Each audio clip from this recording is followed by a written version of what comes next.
A single pregnant mother accidentally sent "I miss you" to her ex, now a CEO.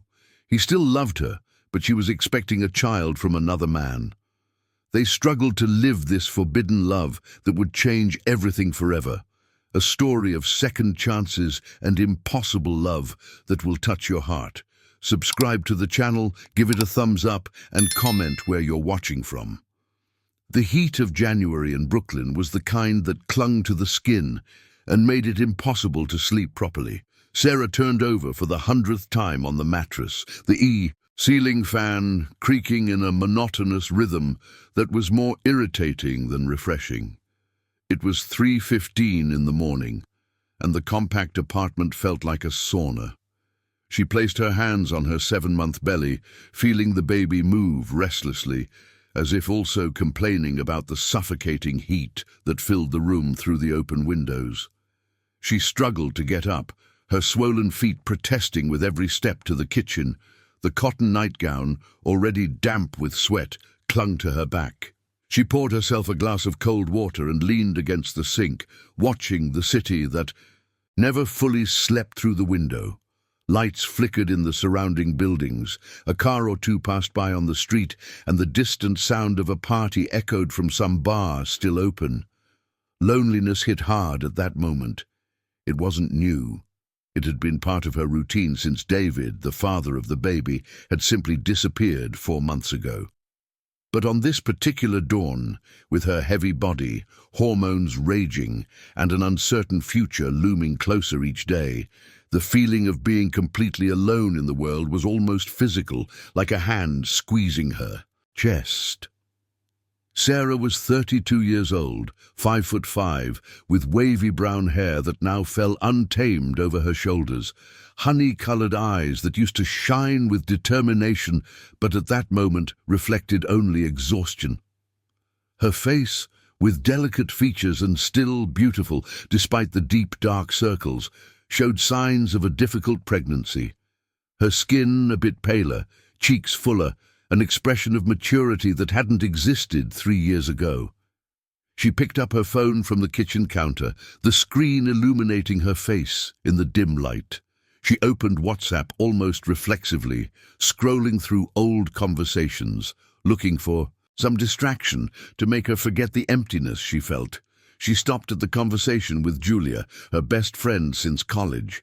She typed and deleted several messages, trying to form words that expressed the turmoil inside her. It was then that her fingers, almost on autopilot, typed 3 simple words: "I miss you."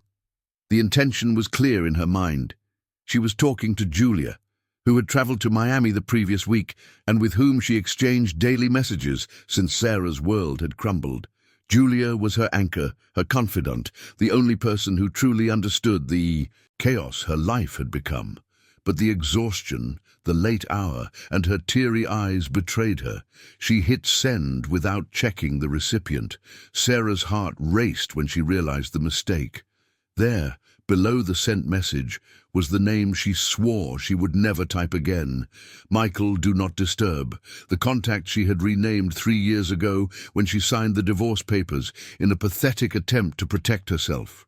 Michael Anderson, her ex-husband, the man who had left her when she needed him the most, who chose a promotion in Washington, D.C. over trying to save their marriage, who simply packed his bags and left while she begged for another chance. "No, no, no, no," Sarah whispered frantically, trying to delete the message. But WhatsApp only allowed deletion for everyone within a few minutes after sending, and she could already see the 2 blue ticks appearing. Seen. At 3:17 in the morning, on the other side of the city, or the world, she no longer knew where he was. Michael had seen her message. She sat down in the kitchen chair, her legs shaking, the phone slipping from her sweaty hands. Regret came, in waves. Why on earth did she still have his contact saved? Why hadn't she blocked him completely, as Julia had begged her to do 1,000 times? The inconvenient truth was that, in some dark and masochistic corner of her heart, Sarah had never been able to completely sever that bond. The phone vibrated. A response came in less than 2 minutes. "I miss you too. I've always felt that way. Sarah read and reread those words until they began to lose their meaning. 5 words that poured gasoline on a fire she had tried to extinguish for 1,095 days. Her fingers hovered over the keyboard, her heart pounding so hard she could hear it in her ears. 1,000 possible responses crossed her mind. Anger, accusations, questions about why he had never called, never tried to come back, never fought for them. But what came out was only, "You shouldn't have responded to this." 3 dots blinked for long seconds. She watched, hypnotized, imagining Michael on the other side, also deciding what to say. She knew his habit of typing and deleting, always weighing each word before sending. It was something that deeply irritated her during their marriage. While she was all impulse and emotion, Michael was calculation and control. "I know I shouldn't, but that's how I felt when I saw your name on the screen." Sarah closed her eyes, trying to control the flood of emotions. Michael had changed so much in the last 3 years. She knew because, even promising herself she wouldn't do it, she occasionally stalked his social media. Or rather, the articles about him, because Michael practically had no personal online presence, only professional appearances. He had become the CEO of GreenTech, one of the largest sustainable technology companies in the US. His photo appeared in articles from Business Insider, Forbes, always impeccable in expensive suits, his face more angular and mature. Dark hair now with some grey strands at the temples that only made him more handsome. The Michael she had known was a mid-level manager at a tech company, obsessed with climbing the corporate ladder, working 16 hours a day, always stressed, always tense. A man, 5'10", with an athletic build maintained more by anxiety than health. Dark brown eyes that used to shine when he looked at her, but that, in the last months of their marriage, only reflected fatigue and ambition. "How are you?" His message flashed on the screen. 7 months pregnant and awake at 3 in the morning because I can't breathe properly in this heat. You. It was a harsh, deliberate response. She wanted him to know that her life had moved on, that she had moved forward, even if the reality was much more complicated than that. There was a longer pause before the next message. Pregnant. One single word, but Sarah could feel the shock behind it. Of course, Michael didn't know. They had no mutual friends who still kept in touch with both of them, and she had been very careful to keep her private life away from anywhere he could see. Yes, 7 months, a girl. "Did you get married again?" Sarah laughed bitterly, a humorless sound that echoed in the empty kitchen. "No, the father didn't want to be involved. He found out about the pregnancy and disappeared, left a note on the kitchen table and never showed up again." She didn't know why she was being so honest with him. Maybe it was the time, maybe it was the loneliness, maybe it was the fact that she had already sent the first message by mistake. So what difference did it make to keep messing up? "Sarah, I'm so sorry." "You don't need to be sorry. I'm fine. I have a good job, an apartment. I've managed on my own all these years. I'll keep managing." It was mostly true. Sarah worked as an administrative coordinator at Loyal Pet Clinic in West Village, a busy veterinary area in New York City. She managed the schedules of 4 veterinarians, dealt with suppliers, coordinated a small team of 3 receptionists, and acted as a bridge between pet owners and professionals. It was a job she loved, even though the salary wasn't spectacular and the hours on her feet left her back aching. The phone was silent for a few minutes. Sarah almost set her phone aside, almost went back to bed, but something kept her there, waiting. And then the message came.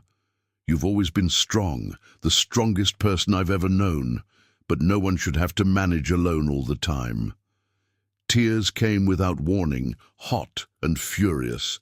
How dare he? How dare he say that after leaving her exactly when she needed someone the most?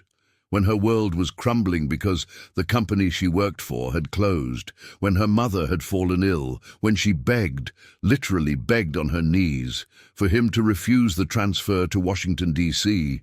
and stay by her side. "You taught me to manage on my own, Michael.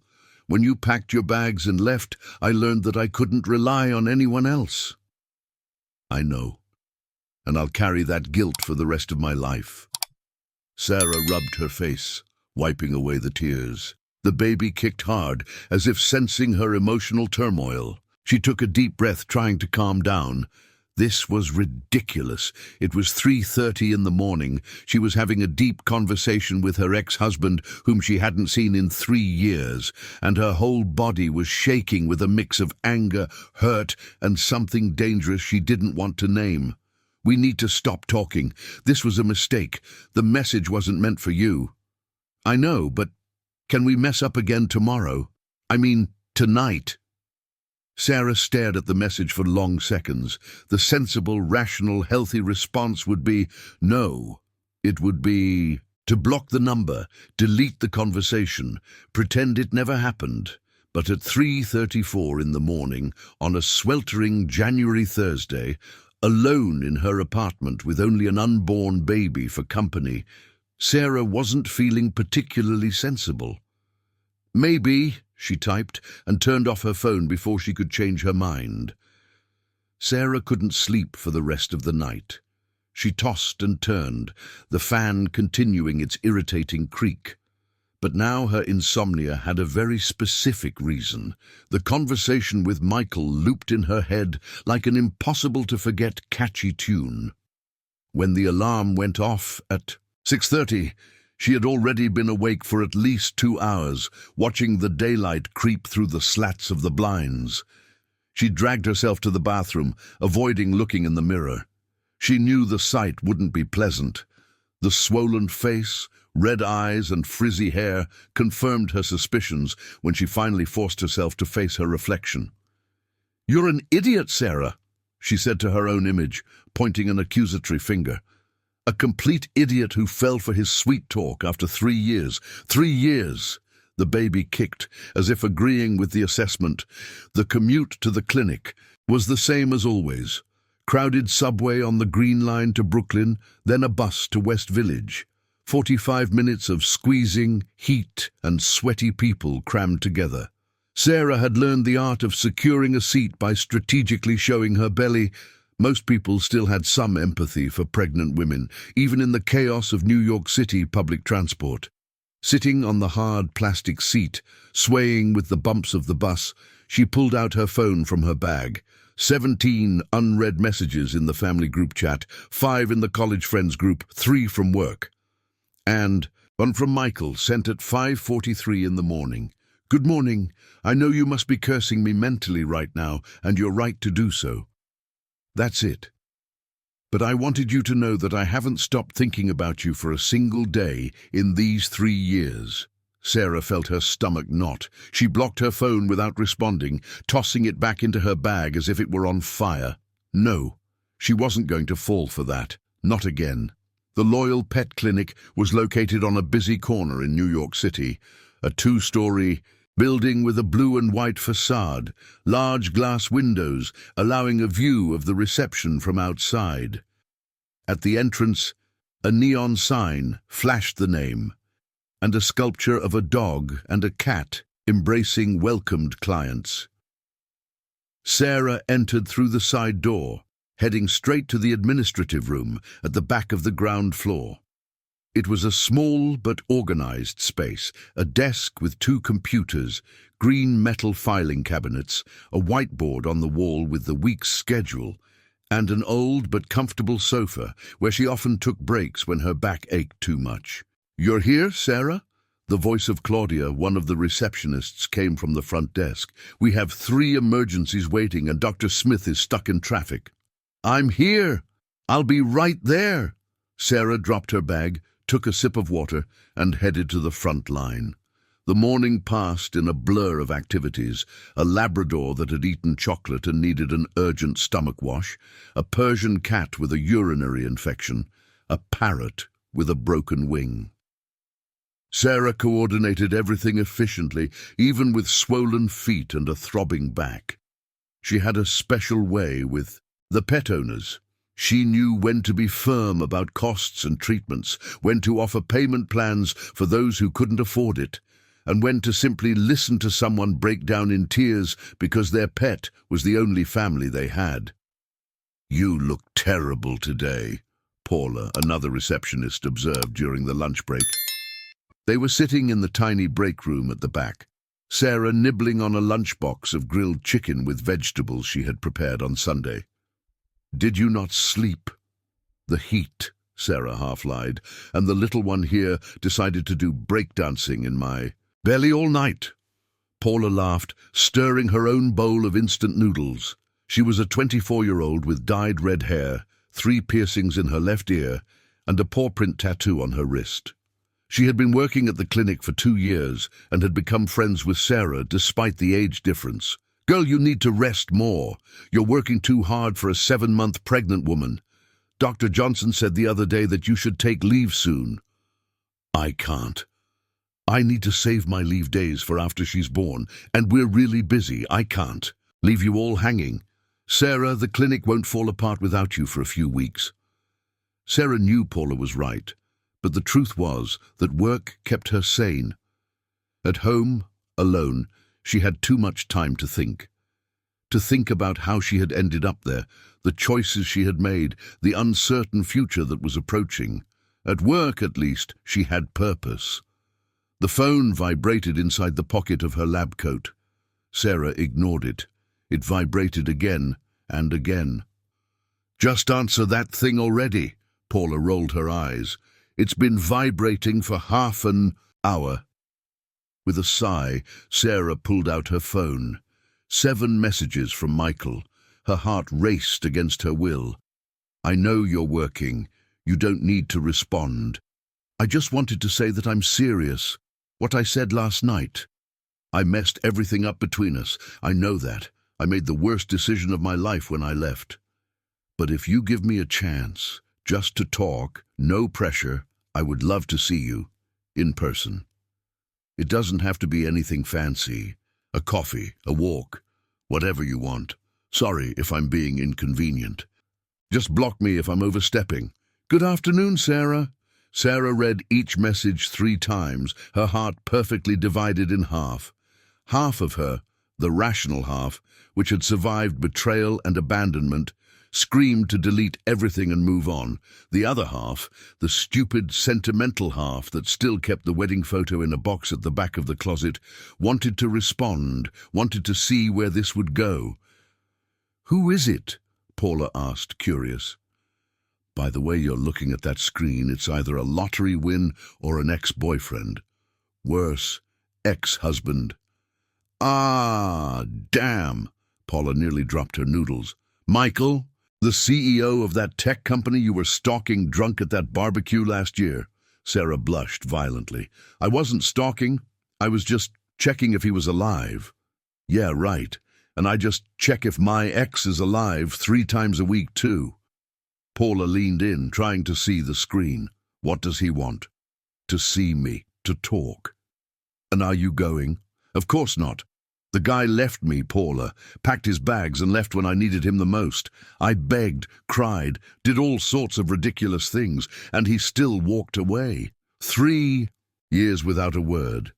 And now he shows up with, 'I miss you.' He can go to hell." Paula fell silent for a moment, chewing thoughtfully. "But do you still love him?" The question dropped like a bomb in the tiny room. Sarah opened her mouth to deny it automatically, but the words didn't come out, because the truth she avoided admitting even to herself, was yes. After 3 years, after all the hate and all the pain, a part of her still loved Michael Anderson, and that made her absolutely furious. "It doesn't matter if I love him or not," she finally said, her voice tense. "Love doesn't pay the bills. Love doesn't stick around when things get tough. Love isn't enough." "But it's also nothing without love, right?" Paula said softly. "Look, I don't know the whole story, but I know you, and I know you're not Sarah hated when Lisa was right. The rest of the day was a torture of indecision. With every client she attended, every procedure she scheduled, her mind drifted back to those messages. At 5 in the afternoon, when she finally managed to sit down for 15 minutes, she typed a response. A coffee, Saturday morning, bourbon shopping in Pompeia, the food court, 10 o'clock. If you're late, I'm leaving. The reply came in seconds. I'll be there at 9:30. Thanks, Sarah. Seriously, thank you. She blocked her phone and leaned her head against the wall, closing her eyes. What the hell was she doing? This was going to go wrong. She knew it would go wrong. Michael would show up all charming in his $3,000 suit, say nice things, make promises he couldn't keep, and she would fall in love again, like an idiot. And when things got tough, and they would, because she was about to have a baby alone, he would leave again. But a tiny part of her, the part that still believed in happy endings, even after everything, whispered, what if not? What if he had really changed? What if this was the second chance they never had? I'm going to regret this, she murmured to her belly. We're going to regret this a lot. The baby kicked, softer this time, almost as if to say, or maybe not. When Sarah left the clinic at 7 in the evening, the sky over New York City was tinged with orange and purple. That urban sunset filtered through pollution that somehow still managed to be beautiful. She took the bus back, tired to the bone, her feet throbbing inside her sneakers. On the subway, finally seated after a young man gave up his seat, she checked her phone again. One last message from Michael, sent 10 minutes ago. I won't disappoint you this time, Sarah. I promise.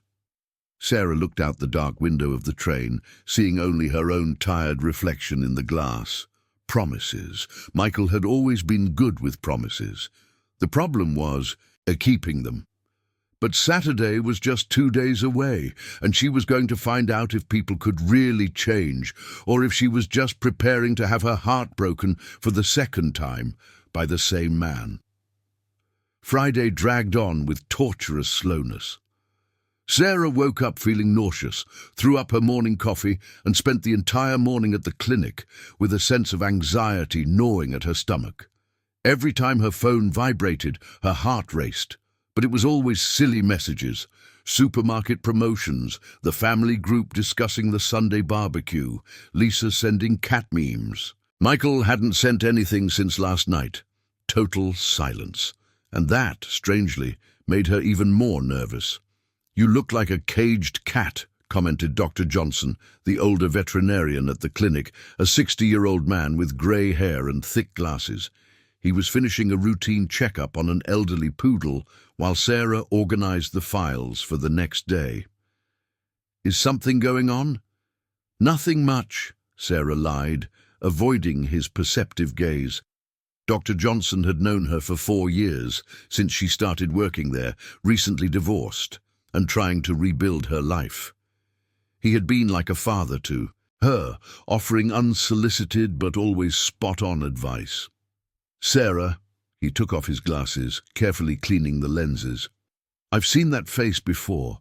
It's the face of someone about to make a huge mistake or do something very brave. Sometimes both things are the same, she sighed, dropping the files on the table. I'm meeting my ex-husband tomorrow, for coffee. Dr. Johnson was silent for a few seconds, putting his glasses back on. The same one who left you 3 years ago. That one. And you think this is a good idea, with 7 months of pregnancy dealing with everything you're dealing with? No, Sarah admitted, her voice small. I think it's a terrible idea, but he messaged me out of the blue, and we talked, and I need to close this chapter, you know? Look at him and confirm that I don't feel anything anymore, that I've truly moved on. Dr. Johnson watched her with that paternal look that always made Sarah feel like a child. What if you look at him and discover that you haven't moved on at all? The question hung in the air. Sarah had no answer. When she got home that night, the apartment felt even stuffier than usual. She opened all the windows, turned on the fan, took a cold shower that lasted almost half an hour. She put on an old cotton pajamas and sat on the couch, looking at the little room she had set up for the baby. It was small, but cozy. Soft, yellow-painted walls, a white crib she had bought in 12 installments on her credit card, a dresser her mom had refurbished and hand-painted, curtains with cloud and star patterns, stuffed animals piled in the corner, tiny clothes organized in the drawers, a felt mobile she had, made herself in the shape of forest animals. She had built all of that by herself, every purchase, every decision, every moment of preparation, all without a partner by her side. And it hurt. It hurt in a way she never admitted out loud, not to Lisa, not to her mom. That silent pain of doing something that should be shared completely alone. When David, the biological father of the baby, had disappeared, Sarah spent weeks in denial.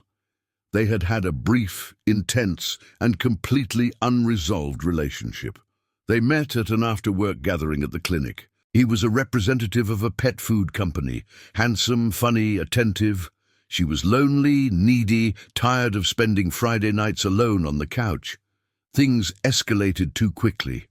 In 3 months, had practically been living together. That's when she discovered her pregnancy. She remembered the moment perfectly. She was alone in the bathroom of the apartment. It was 6 in the morning on a Tuesday, and the 2 red lines appeared on the test, like a verdict. David came home from work that night and she told him, hopeful. He turned pale. He said he needed time to process it. The next day, when Sarah woke up, there was only a note on the kitchen table. "I'm sorry, I can't do this. I'm not ready.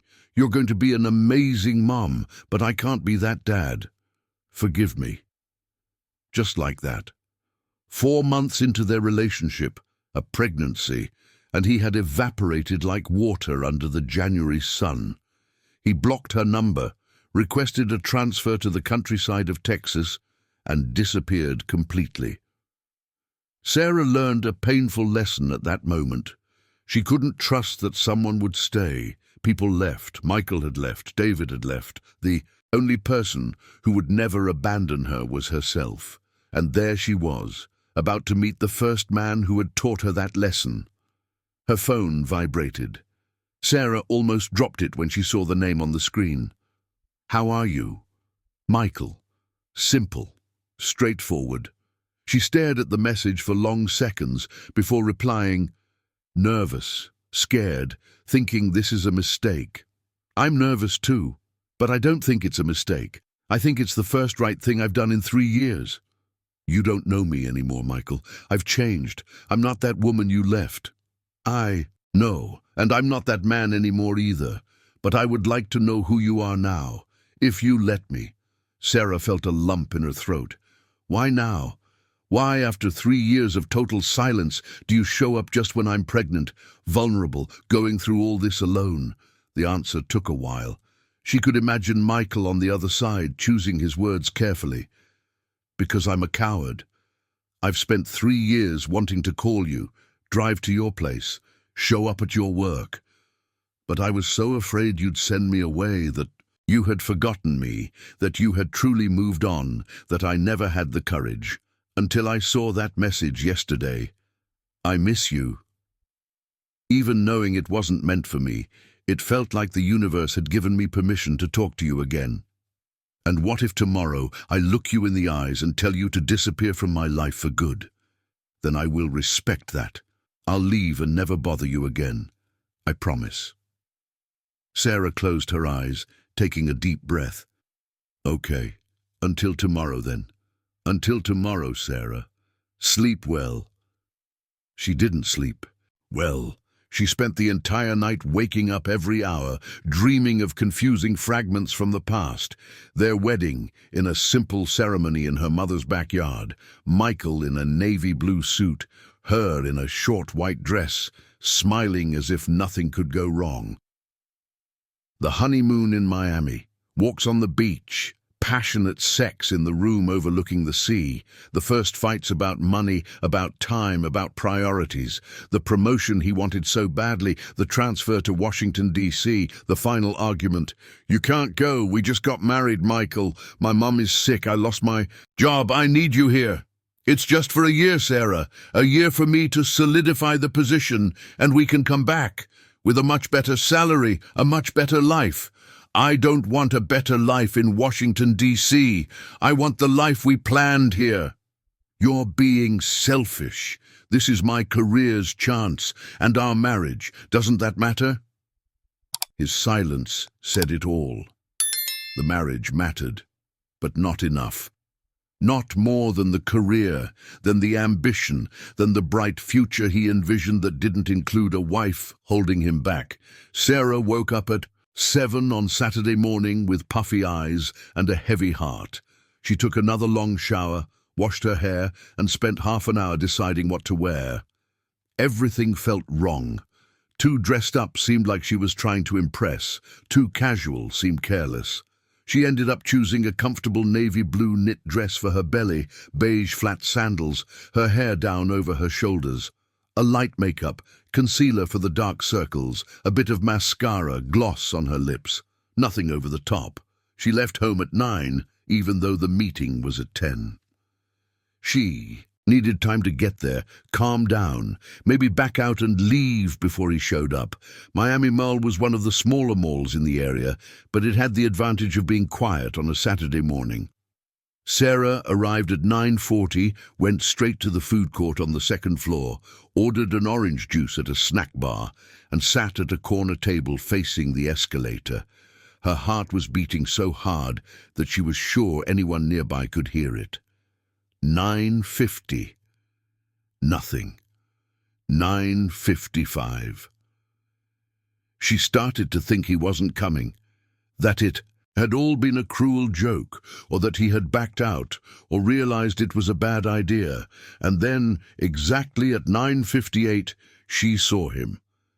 Michael came up the escalator, and the impact of seeing him in person after 3 years almost took the breath out of Sarah. He looked different, thinner, his face more angular, his hair cut short with those grey strands she had seen in the photos. He wore dark jeans, a white button-up shirt with the sleeves rolled up to the elbows, casual sneakers. Nothing of the executive suit she had expected. His eyes scanned the food court until they found her, and when their gazes met, Sarah felt as if the last 3 years had evaporated instantly. Michael walked to her table with measured steps, as if afraid she would disappear if he moved too quickly. He stopped a meter away, hands in pockets, and just looked at her for long seconds. "Hi," he finally said, his voice hoarse. "Hi," Sarah replied, surprised by the firmness of her own voice. "You look beautiful.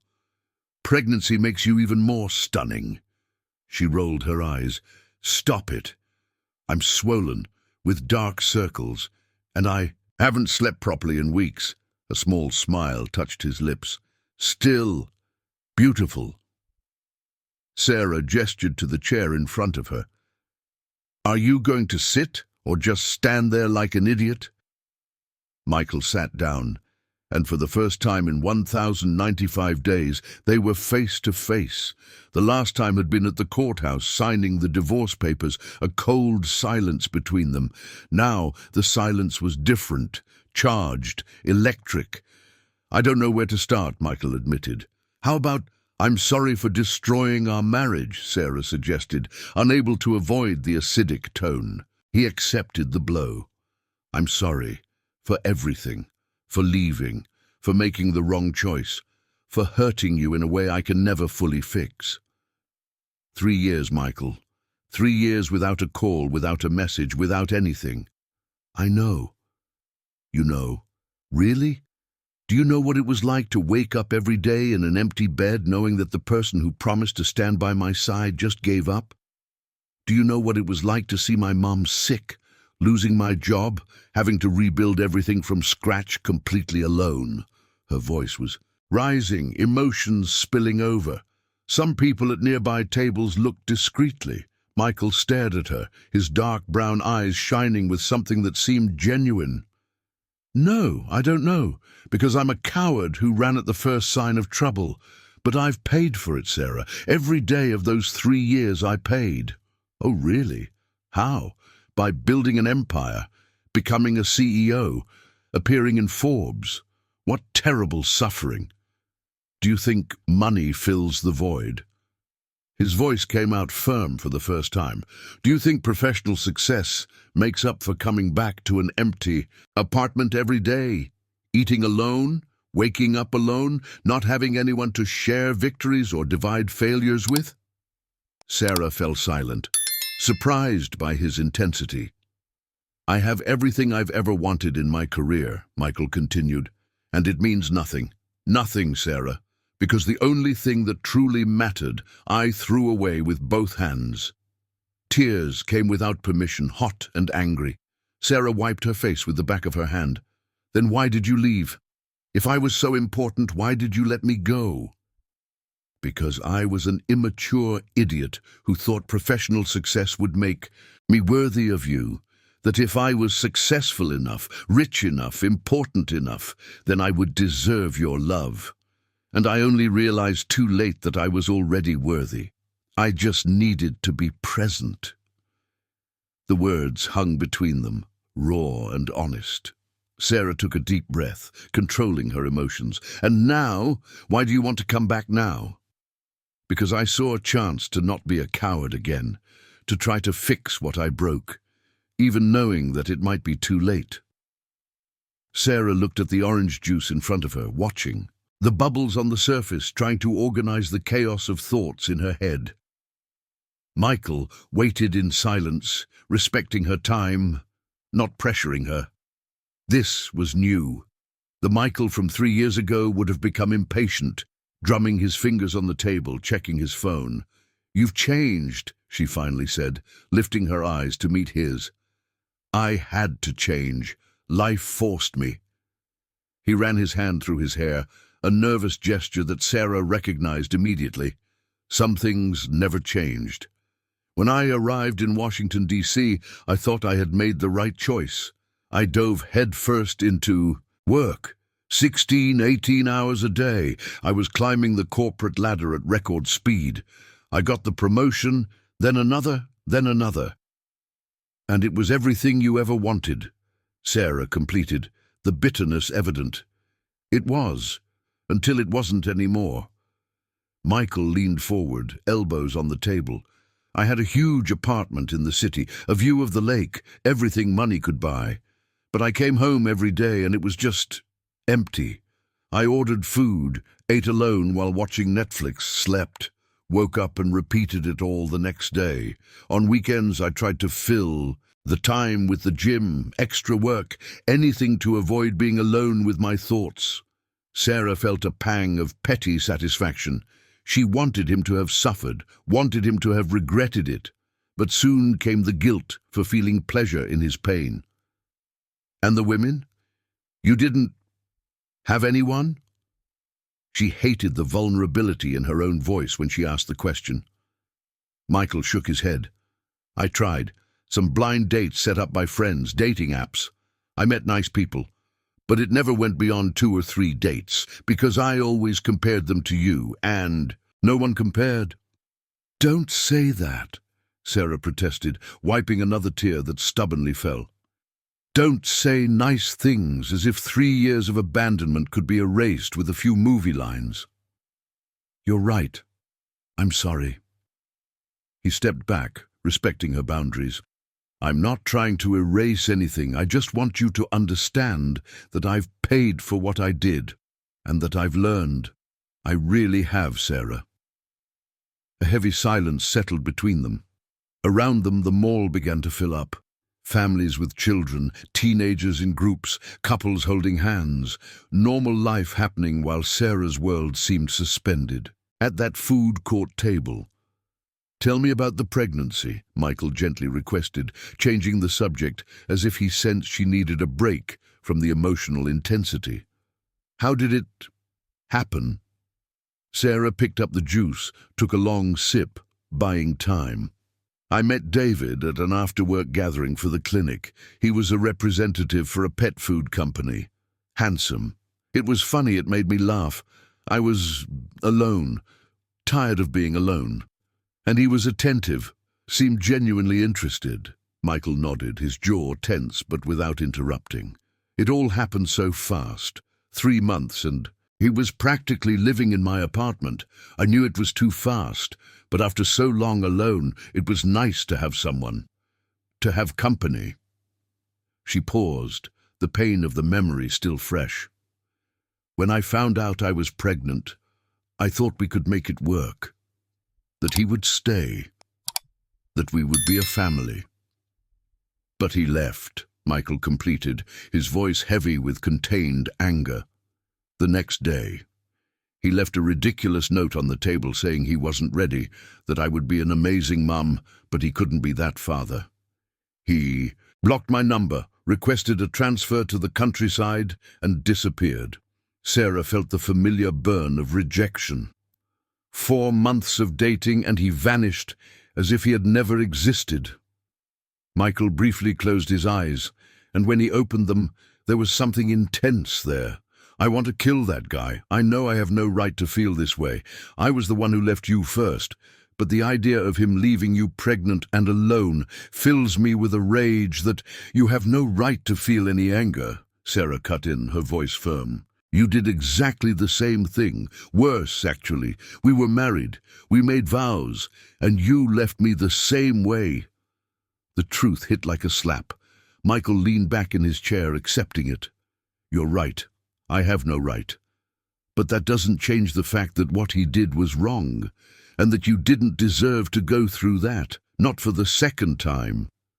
No one deserves to go through that even once, Sarah said, her hand unconsciously going to her belly. But it happened, and I'm dealing with it, alone as always. You don't have to. You be alone. Sarah laughed without humor. What exactly are you proposing, Michael? That you come back into my life, play happy family with a child that isn't even yours, until you get tired and leave again? No. I'm proposing that you give me a chance to prove that I've changed, that you let me be present, no pressure, no expectations, just let me be part of your life again, at the pace you want. And what if I say no? If I tell you to leave now and never speak to you again? Michael looked at her with that brutal honesty she had always loved and hated in him.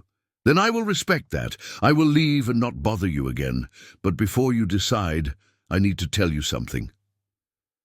Sarah felt her stomach tighten. What? When I received that message from you, I was in a meeting with Japanese investors. A $2 million meeting. I was presenting the company's expansion to Asia. And when I saw your name on the screen, he shook his head, a small, sad smile on his lips. I left the meeting. In the middle of the presentation, I left my partner finishing everything, alone, because none of that mattered compared to the possibility of talking to you again. Sarah felt her heart race. Did you lose the deal? No. My partner is good. He closed the contract. But he almost killed me afterward. Michael chuckled softly.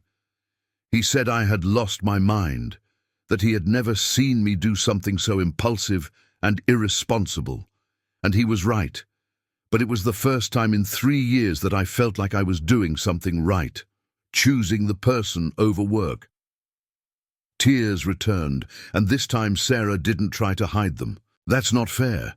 You can't just show up after 3 years and say these things. It's not fair, Michael.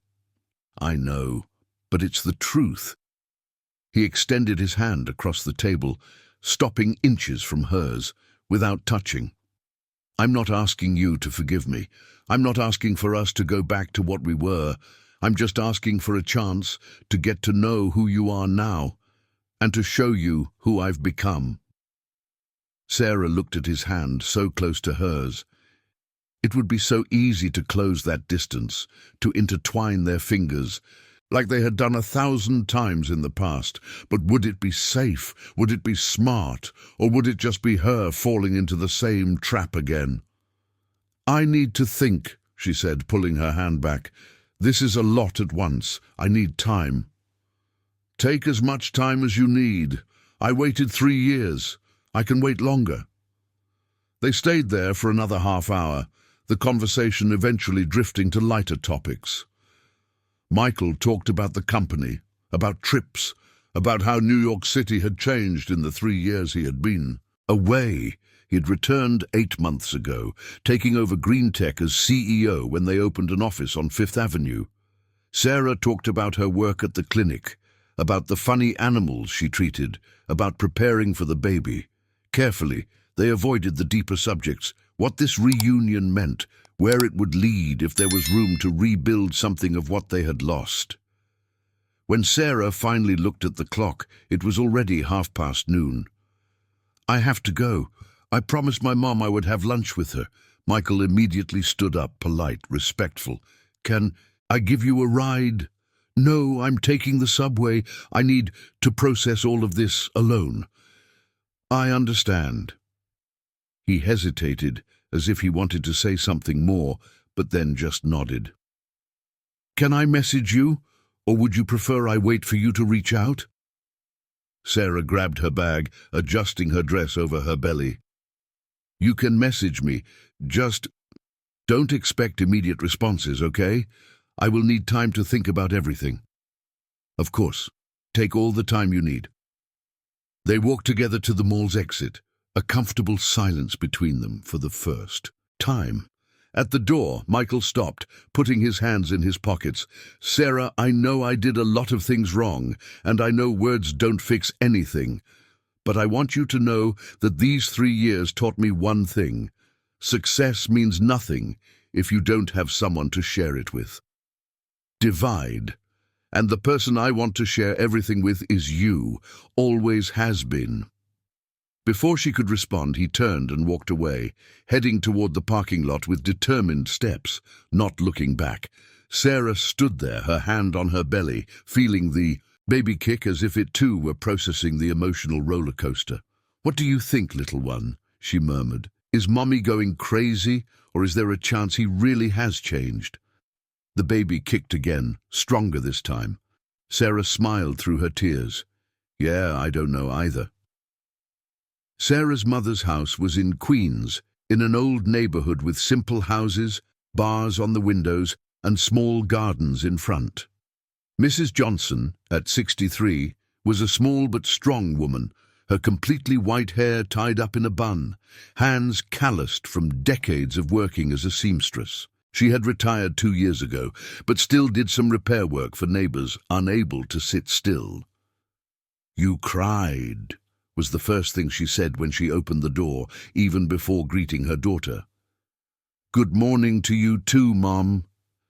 Sarah kissed her cheek, stepping into the living room that smelled of beans on the stove and fresh coffee. "Don't change the subject. Your eyes are so puffy. What happened?" Mrs. Johnson led her to the kitchen, where the table was already set for 2. Rice, beans, sautéed steak, tomato salad, and seasoned breadcrumbs. Simple food, but made with love.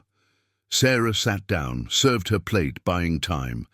But she knew her mother, Mrs. Johnson, wasn't going to give up until she knew the truth. "I met Michael today."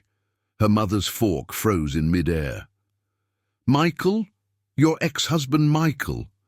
Do I know another?" "Sarah Teresa Johnson, don't use that tone with me." Mrs. Johnson set down her fork and crossed her arms.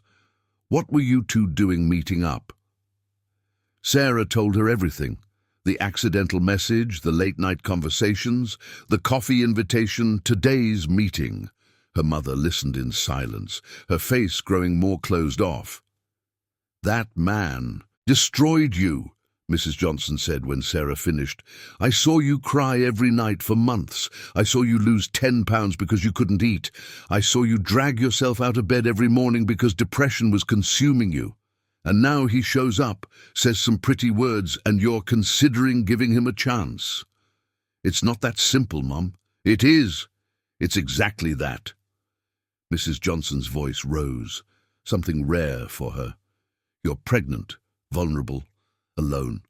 Of course, the idea of having someone by your side is tempting, but that someone can't be a man who has already proven he will abandon you when things get tough. He said he changed. And David also said 1,000 pretty things before disappearing, didn't he? Mrs. Johnson stood up, began clearing the plates, even with food still on them. A man says what you want to hear when he wants something. The difference is in staying when things get tough. I know, Mom. I know that better than anyone. Sarah felt frustration rising. But what if he really has changed? What if this is my chance to have a family for this baby? Mrs. Johnson returned to the table, holding her daughter's face with both hands. My daughter, you are already a family, you and this baby. You don't need any man to be complete. And if you decide to give Michael a chance, let it be because you genuinely believe he is a better man. Because you deserve that. You deserve someone who chooses you every day, not just when it's convenient. Her mother's words echoed in Sarah's head for the rest of the day. When she returned to her apartment that night, she found a message from Michael. Thank you for today. I know it was hard, but it meant everything to me to see you again. Good night, Sarah.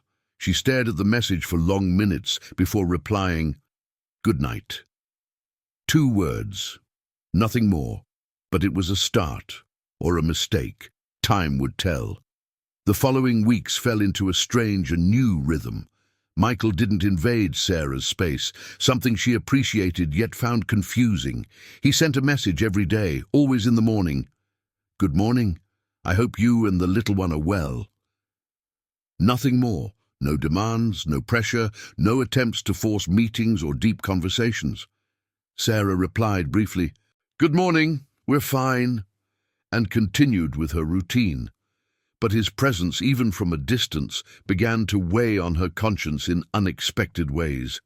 She found herself thinking about him at random moments, while organizing appointment files at the clinic, while waiting for the subway, while assembling pieces of the baby gear. They were intrusive, unwanted thoughts, but persistent. Amy finally returned from Miami 3 weeks after the meeting at the mall. They met on a Saturday afternoon at Sarah's house, and Amy brought gourmet chocolate truffles and indignation in equal measure. You met Michael and didn't tell me immediately? Amy slammed the box of sweets on the table with more force than necessary. She was 29, with straight black hair down to her shoulders, almond-shaped eyes inherited from her Japanese grandmother, and zero patience for lies or omissions. Sarah, I've been your best friend since 2011. We promised to tell each other everything. I was going to tell you, Sarah defended herself, pouring 2 glasses of passion fruit juice. But you were traveling, and I needed to process it alone before... 3 weeks, Sarah, 3 weeks processing alone. You know that's the opposite of what you should do. Amy sat on the couch, grabbed a chocolate truffle and took a furious bite. Tell me everything. From the beginning, and don't skip any part. Sarah recounted everything. The accidental message, the late-night conversations, the meeting at the mall, Michael's words about having changed, about wanting a chance. Amy listened. Everything continued without interruption, but her expression grew increasingly worried. And do you believe him? Amy asked when Sarah finished. I don't know. Part of me wants to believe, but the other part remembers everything that happened. How he left me when I needed him the most. He literally chose a promotion over you, Sarah. A promotion! Amy stood up and began to pace the room, and now he shows up 3 years later, all regretful, saying he has changed. How many men have we seen doing that? Promising they've changed, that they'll be different, and in the end, it's always the same crap. I know, Amy. Believe me, I know. My head is saying all of this. Sarah held her belly, feeling the baby move. But my heart, my stupid heart, still feels something for him. Amy stopped pacing and sat down next to her friend. She held Sarah's hand tightly. Look at me, look. She waited until Sarah raised her eyes. You're 7 months pregnant. Your hormones are in chaos. You're alone, tired, scared of the future. It's natural for the idea of having someone by your side to be tempting, but you can't make important decisions based on loneliness and nostalgia.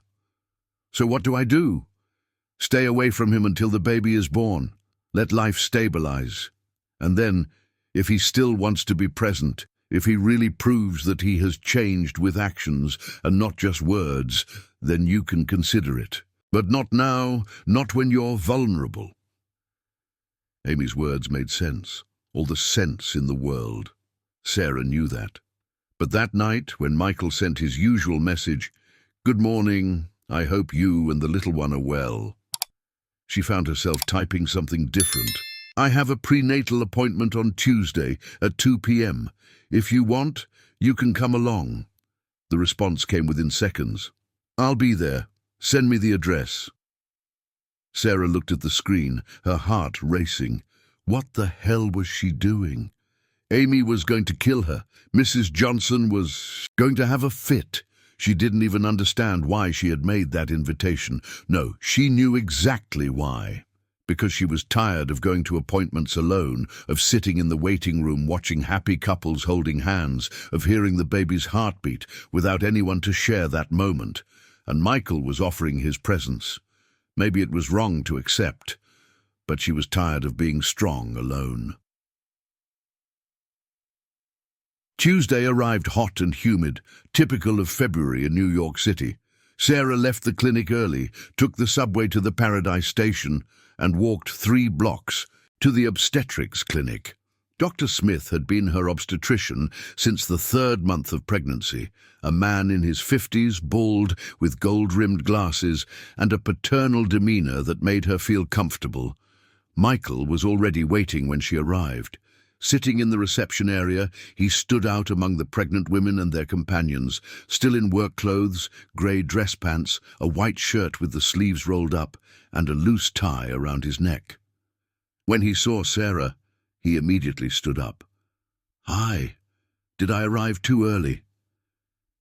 He seemed genuinely nervous, hands in his pockets.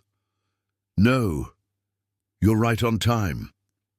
Sarah went to the receptionist to confirm her presence. When she turned around, Michael was beside her, keeping a respectful but present distance. They sat in uncomfortable plastic chairs, an old magazine about parenting on the coffee table between them. The silence was heavy, but not necessarily bad. Sarah discreetly observed Michael looking around.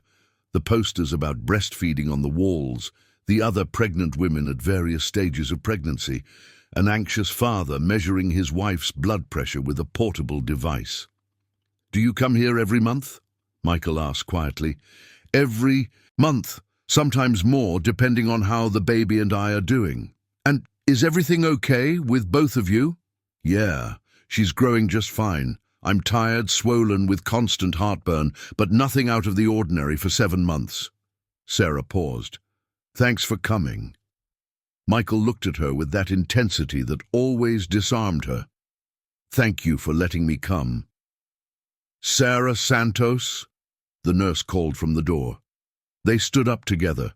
The nurse looked from Sarah to Michael, clearly assuming he was the father, and smiled. "Let's do the basic measurements first, and then the doctor will see you." In the office, Sarah stepped on the scale, 3 more pounds since the last appointment. The nurse measured her blood pressure, noted everything on the chart, and asked her to lie down on the exam table. Michael stood in a corner, watching everything with almost reverent attention. When Dr. Smith entered, he greeted Sarah with his usual warmth. "And how are we doing, Mum?" Then he saw Michael and extended his hand. "Hi, I'm Dr. Smith. You are—" There was an awkward pause. Michael looked at Sarah, unsure how to introduce himself. She saved the situation. "This is Michael, a friend. He came to accompany me today." "Oh, great. It's always nice to have support." Dr. Smith washed his hands and put on gloves. "Let's see how the little one is doing. Can I do the ultrasound?" Sarah nodded, lifting her shirt over her belly. The doctor applied the cold gel, and Sarah shivered. Then he positioned the transducer and the black and white image appeared on the screen. "Look at her, all cute," Dr. Smith smiled, pointing at the screen. "She's lying sideways today. You can see her profile. Look at her little nose and her feet. Oh, she's kicking." Sarah looked at the screen as she always did, with that mix of wonder and fear. Her daughter, a real person growing inside her. And then, without thinking too much, she looked at Michael. He was fixated on the screen, eyes wide, mouth slightly open. He had an expression of pure enchantment on his face, as if he were witnessing something sacred. A single tear rolled down his cheek, which he quickly wiped with the back of his hand. "Do you want to hear the heartbeat?" Dr. Smith adjusted the device, and suddenly the room filled with the rhythmic and rapid sound of the baby's heartbeat. Thump, thump, thump, thump, thump, like horses galloping. Sarah saw David close his eyes, just listening.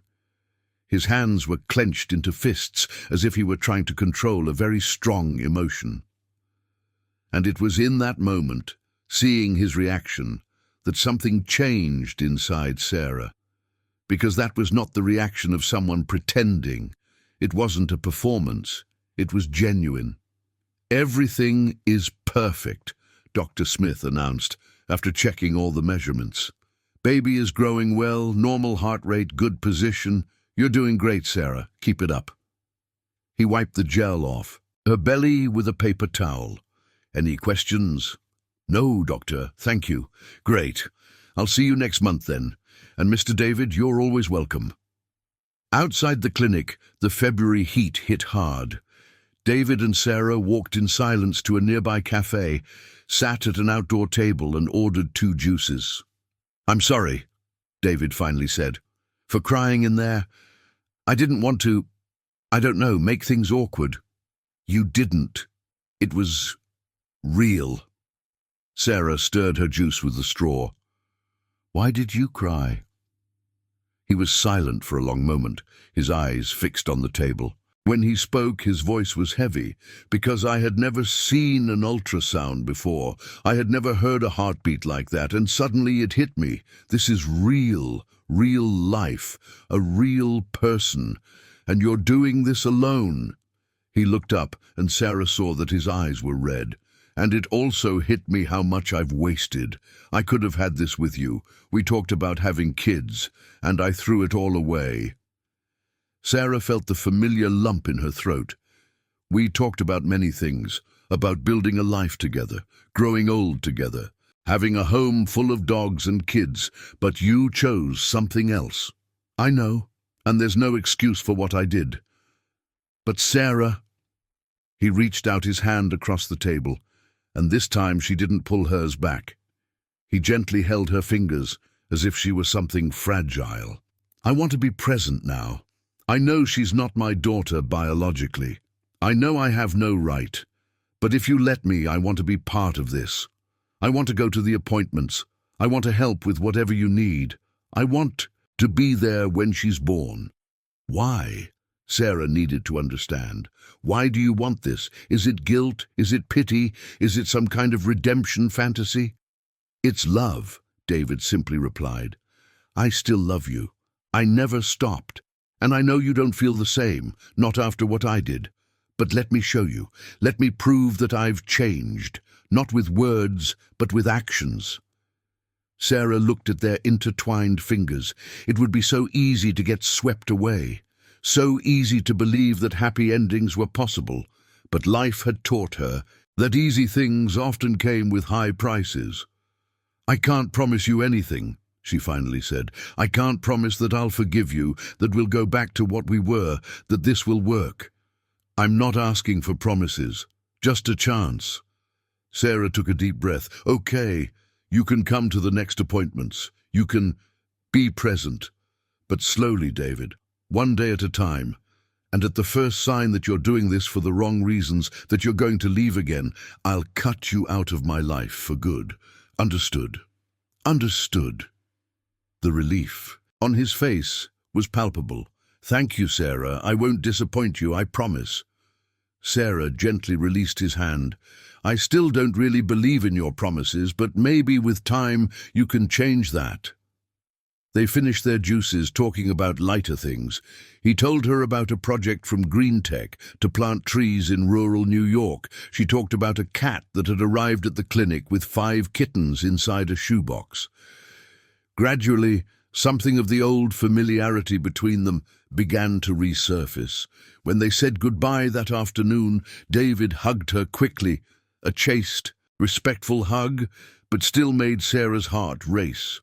She caught a whiff of his perfume, something woody and expensive, and memories flooded in uninvited. Mornings waking up wrapped in his arms, shared laughter, nights of deep conversations. "See you soon," he said, releasing her. "See you soon," she echoed. On the way back home, Sarah called Amy. "I made a mistake," were her first words. "What did you do?" Amy's voice already carried concern. "I let David come to the appointment with me, and I think I'm going to let him be part of this." There was a long silence. On the other end, "Sarah, I know what you're going to say, and you're right. But Amy, when he saw the ultrasound, when he heard her heartbeat, it wasn't pretending. It was real, and I'm so tired of doing everything alone." Amy sighed. "Okay, but I'll be keeping an eye on him, and at the first sign of trouble, I'll take care of him myself." Sarah laughed through the tears that were starting to fall. "Deal." That night, as she lay in bed, her hand on her belly, feeling the baby move, Sarah allowed herself something she hadn't done in a long time. Hope, small, cautious, fragile, but present. Maybe, just maybe, people could really change, or maybe she was preparing to have her heart broken for the second time. Time would tell. March arrived with intermittent rains that made New York City even more chaotic. Sarah entered her 8th month of pregnancy, and her body began to pay the price of carrying a life. Her back ached constantly, her feet swelled so much that she could barely fit into her sneakers, and climbing the 3 flights of stairs to her apartment became a daily ordeal. David, true to his word, became a constant presence, not invasive but reliable. He showed up at the veterinary clinic a few afternoons a week, always bringing something, a fresh juice from a nearby cafe, warm cheese bread, once even a portable fan when she casually mentioned that the heat was killing her.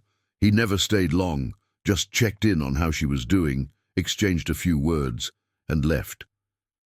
"Your boyfriend came by again," Lisa commented on a Thursday, watching David say goodbye to Sarah at the reception. "Oh wait, ex-husband, who's turning into a boyfriend again. Confusing, right? He's not turning into anything," Sarah replied, but without conviction. The truth was that the lines were getting blurred. David wasn't making romantic advances, wasn't trying to kiss her or declare his love at every meeting, but the intimacy grew in comfortable silences, in glances that lasted just a second too long, in small, accidental touches that made Sarah's skin tingle. The second prenatal appointment he attended was different from the first. Sarah noticed how he asked questions to Dr. Smith about the delivery, about what to expect in the last weeks, about how he could help. He took notes on his phone with seriousness, as if he were in a business meeting. "Are you planning to be there for the delivery?" Sarah asked on the way back, a bit incredulous. David stopped walking, turned to her. "Only if you want me to. I know the ideal would be the biological father there, but since he's not in the picture—" He left the sentence hanging, waiting for her reaction. Sarah processed the question. The idea of David in the delivery room was both terrifying and comforting at the same time. "I don't know, it's intense, a lot of intimacy, a lot of vulnerability. I understand. Think it over, and if on the day you decide you don't want anyone there, I'll respect that, but if you want me there, I'll be available." His ability to offer without pressure was new. The David from 3 years ago would have insisted, argued, tried to convince her. This David respected her boundaries, and that affected Sarah in ways she wasn't prepared to admit.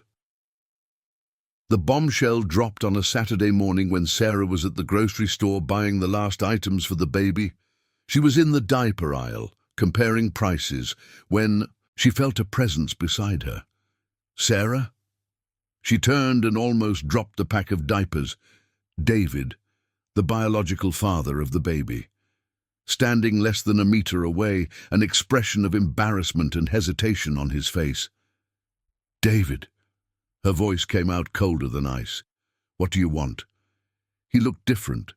Thinner, bearded, his skin tanned from time spent in the sun. He wore a simple t-shirt, denim shorts, flip-flops. Nothing like the well-dressed salesman she had known. "I know I have no right to be here. I know I was a coward." He ran his hand through his hair, nervous. "But I need to talk to you. Please.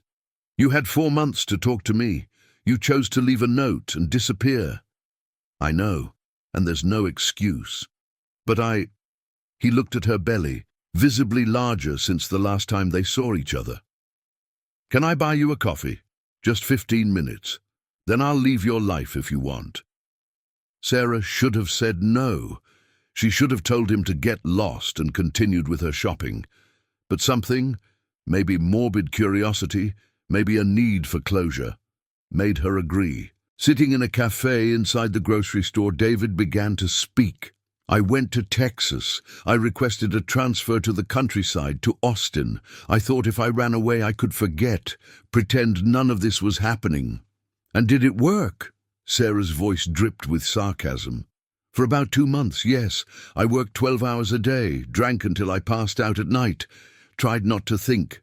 But then my mum found out that she was going to be a grandmother, that I had left you pregnant and alone." He paused. "She slapped me, Sarah. My mum is 60 years old, and she slapped me in the middle of the living room. She said she didn't raise a coward." Sarah felt a bitter satisfaction. "Your mum sounds like a wise woman." "She is, and she made me think, made me realize I was making the biggest mistake of my life." David leaned forward, his eyes pleading. "I want to come back, Sarah. I want to be part of the baby's life. I want to be a present father. I want to try again with you." The words fell like bombs. Sarah froze, processing. After months of total absence, David was showing up wanting to try again? As if it were that simple, as if he could press a reset button and everything would go back to normal. "Are you crazy?" she finally managed to articulate. "You left me, David. You found out you were going to be a father and ran away. I had to go through everything alone, the nausea, the tests, the fear, the preparation, alone. And now you show up, 4 months later, wanting to be part of it." "I know I was a jerk, but people change, Sarah. I've changed. I went to therapy, talked to my dad about how he was when I was born, read books about fatherhood. I want to do this right. You have no right to want anything." Anger began to rise, hot and intense. "You lost any right when you left that ridiculous note and disappeared. But she's my daughter, Sarah. Biologically, she's my daughter. I have rights." "Now you want to talk about rights?" Sarah stood up, her voice trembling. "Where were you when I was throwing up every day? When I fainted from low blood pressure at work? When I was putting together the crib alone, crying because I was doing everything wrong and had no one to help?" People started to look. David also stood up, trying to calm her down. "Sarah, please calm down. It's not good for you or the baby." "Don't tell me what's good for me. You don't have that right." Tears began to fall, tears of accumulated anger and frustration. "I moved on, David. I learned to do everything by myself. And now you show up wanting to play happy family. It's not a game. I came back to New York City. I requested a transfer back. I rented an apartment in West Village. I'm here to stay, Sarah, to be a father, and if you let me, to be a partner. Sarah wiped her tears of anger. I need to go. I can't do this right now. Give me a chance, please. At least let me meet the baby when she's born. I'll think about it. She grabbed her bag and started to walk away. Sarah, wait. Is your number still the same? Can I call you? She didn't answer, just hurried out of the cafe, her heart racing. In the parking lot, sitting inside the car she had ordered through an app, she finally let the tears fall freely. David had come back. The biological father of the baby, who had abandoned her, now wanted to be part of everything. And worse, he had legal rights. He was the biological father. If he wanted, he could demand joint custody, visitation, participation in decisions. And Michael was being present by choice, without any legal rights, just because he chose to be there. Life had just gotten infinitely more complicated. Sarah didn't tell anyone about the meeting with David, not immediately. She spent the entire weekend processing it alone, oscillating between anger, confusion, and fear. On Monday, when Michael showed up at the clinic with orange juice and a smile, she almost broke down. "Hi, you look pale. Did something happen?" He immediately noticed that something was wrong. Can we talk after my shift? Somewhere more private?" The concern on his face was immediate. "Of course. Are you okay? Is it the baby?" "The baby's fine. It's me who needs to talk."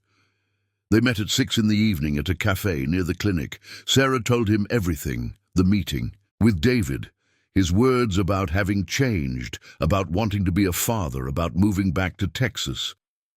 Michael listened in absolute silence, his jaw tightening more and more. When she finished, he stared at the coffee cup in front of him for long seconds. "And do you want to give him a chance?"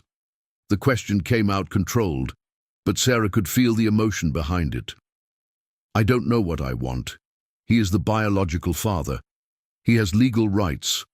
And if he really has changed, the baby deserves to have her father around, doesn't she?" "She does," Michael agreed, but the pain was evident. "If he's a good father, she deserves that." "But I don't trust him, Mike." The nickname slipped out without her realizing it, an old intimacy resurfacing. "He left me once. How do I know he won't leave again?" "You don't know." Michael finally looked at her. "Just like you don't know if I'm going to stay or leave again. We only find out with time." "It's different." "Is it?" He leaned forward. "Sarah, I also abandoned you. I made promises and broke them. If you can consider giving me a second chance, you should technically consider giving one to David too."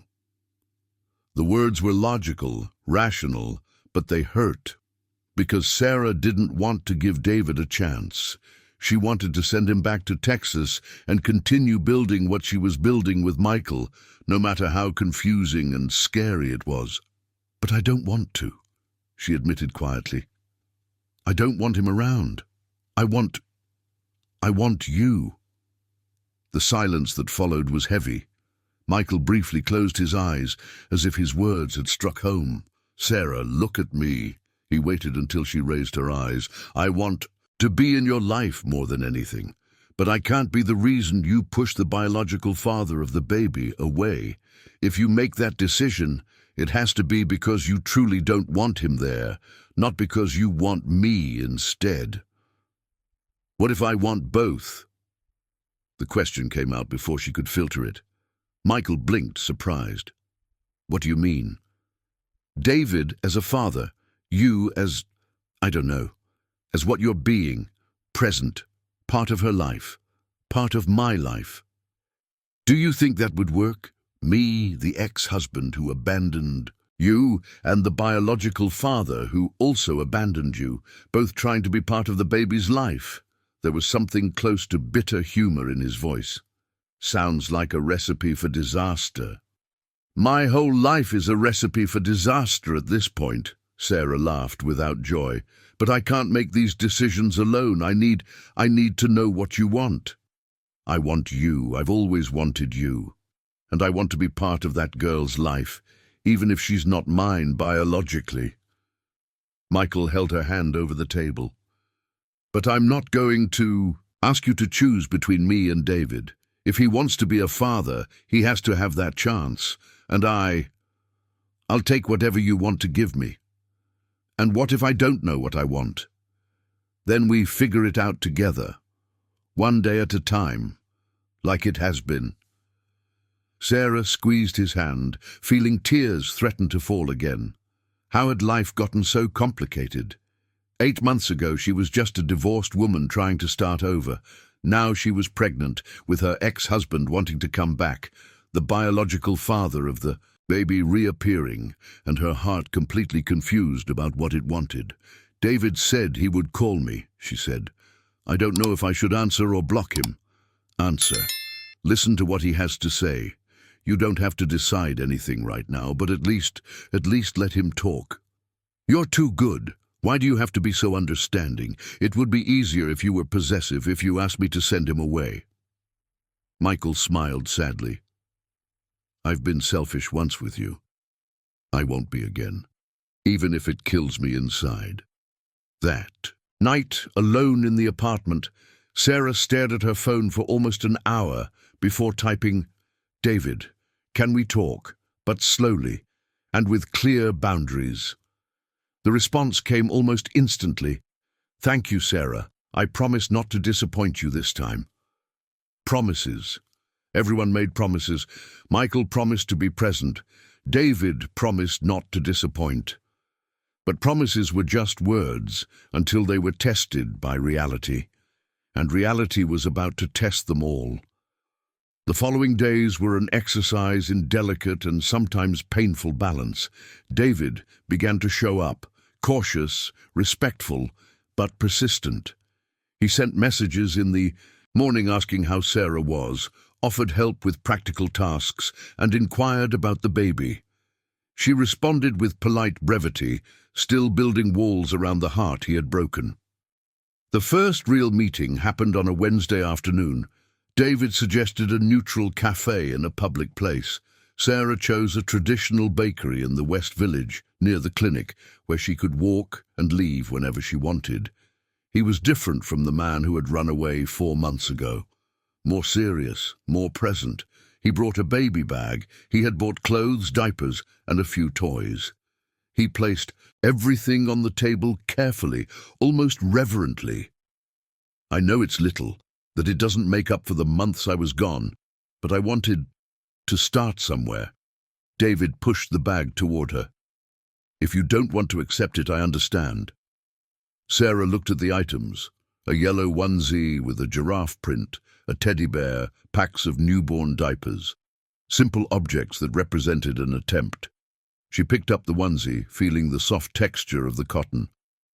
Why did you really come back, David? Was it just because your mom pressured you? He shook his head, his eyes fixed on her. At first, yes. My mom woke me up to reality. But then I couldn't stop thinking about you going through everything alone, about my daughter growing up without knowing me, about the kind of man I had become, someone who runs away when things get tough. He paused. My dad did that to my mom, left her pregnant and walked away. She raised me and my brother alone, working 2 jobs, and I swore I would never be like him, but I was. I was exactly the same. The pain in his voice seemed genuine. Sarah wanted to believe him, but experience had made her skeptical. What if you get scared again, if the reality of being a dad is too hard and you want to run away? I won't run away. I know it's just words now, but I'll prove it with actions. I want to be present, Sarah, at the appointments, at the birth if you let me, in the first months, in everything. Someone else is going to the appointments with me. The phrase slipped out before she could think better of it. David looked confused. Your mom? No, my ex-husband. The silence that fell was heavy. David processed the information slowly. Your ex-husband is going to the prenatal appointments with you. Yes, he reappeared in my life recently. He's been present, helping. Helping how? There was something new in David's tone. Jealousy, perhaps, or insecurity. As a friend, as someone who cares.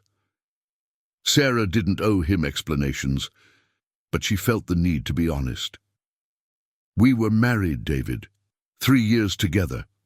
We divorced 3 years ago, but he came back to New York City and we're rebuilding something. I don't know what yet. And do you still love him? The question was direct. Without preamble, Sarah could have lied, but she was tired of lies and half-truths. Yes, a part of me still loves him, even after everything that happened between us. David absorbed this, clearly disturbed. And me? Where do I fit into all this? You are the biological father. You have rights, and if you really have changed, the baby deserves to know you. But you and I, there's no longer an you and I, David. Maybe there never really was. It was intense and quick and ended before it really began. But it could start again. We could try for the baby. Sarah shook her head firmly. It doesn't work like that. You can't force a relationship just because there's a child. She can't be glued to fix broken things. If you want to be a dad, great. I accept that. But don't ask me for more than that. The disappointment on his face was clear, but he nodded. Okay, I respect that. I just want to be part of her life and prove that I've changed. They talked for another hour, establishing boundaries. David could attend some appointments, not all, because that would be strange with Michael also present. He could help financially, buy necessary things, be available. When the baby was born, they would have to discuss visitation, custody, all the legal aspects. When Sarah left that bakery, she felt exhausted. Dealing with David required emotional energy that she barely had, and she still needed to tell Michael about everything. The conversation with Michael happened that same night. He had offered to assemble the crib that Sarah had bought weeks ago, but was still in the box, and she accepted. It was easier to talk while their hands were busy. In the baby's yellow room, Michael focused on deciphering the confusing instructions for the crib, while Sarah organized clothes in the dresser drawers. The fan spun on the ceiling, pushing the warm air of March. I ran into David today, she said casually, folding a tiny onesie. Michael's hands stopped on the screw he was tightening. And how was it? He wants to be part of it. For real. He brought gifts, talked about responsibility, about not wanting to be like his dad who abandoned the family. Sarah paused. I told him he could participate, as a dad. But I made it clear that there's nothing romantic between us anymore. Michael went back to working on the crib, but she could see the tension in his shoulders. And did he accept that? He had no choice. I was clear. She picked up another onesie, this one with a star print. But this complicates things, doesn't it? You hear assembling the crib, him wanting to be present, me in the middle, trying to figure out how to make it all work. It's complicated, Michael admitted. I won't lie and say it's easy knowing the biological father is back. But Sarah, I knew what I was getting into when I decided to come back into your life. I knew it would be hard, that there would be obstacles. You didn't know there would be another man in the picture. True, but he has the right to be here. He's a dad. Sarah placed her hand on her belly, where the baby was lightly kicking. I'm confused, tired, afraid of making the wrong decisions. Sometimes I wake up in a panic, thinking about how it will be after she's born. 2 men wanting to be part of her life, neither of them really obligated to stay, and I'm in the middle, trying to protect my daughter from more abandonment. Michael dropped the screwdriver and knelt in front of her. He took Sarah's hands in his touch warm and reassuring. Listen, I can't speak for David. I don't know if he will stay or not. But I will be here, Sarah, no matter what happens between us, no matter if you forgive me or not, no matter if we rebuild something or just stay friends. I will be here for you and for this girl. I promise. You promised things before. You promised at our wedding that you would stand by my side, and you didn't. The raw truth made Michael shudder, but he didn't let go of her hands. You're right. I've broken promises before, so I won't ask you to believe my words. I will prove it with actions, every day, until you believe again. Sarah felt the tears, always the tears during this emotionally charged pregnancy. What if I never believe again? What if what we had is too broken to fix? Then we build something new, different from what it was, but still important.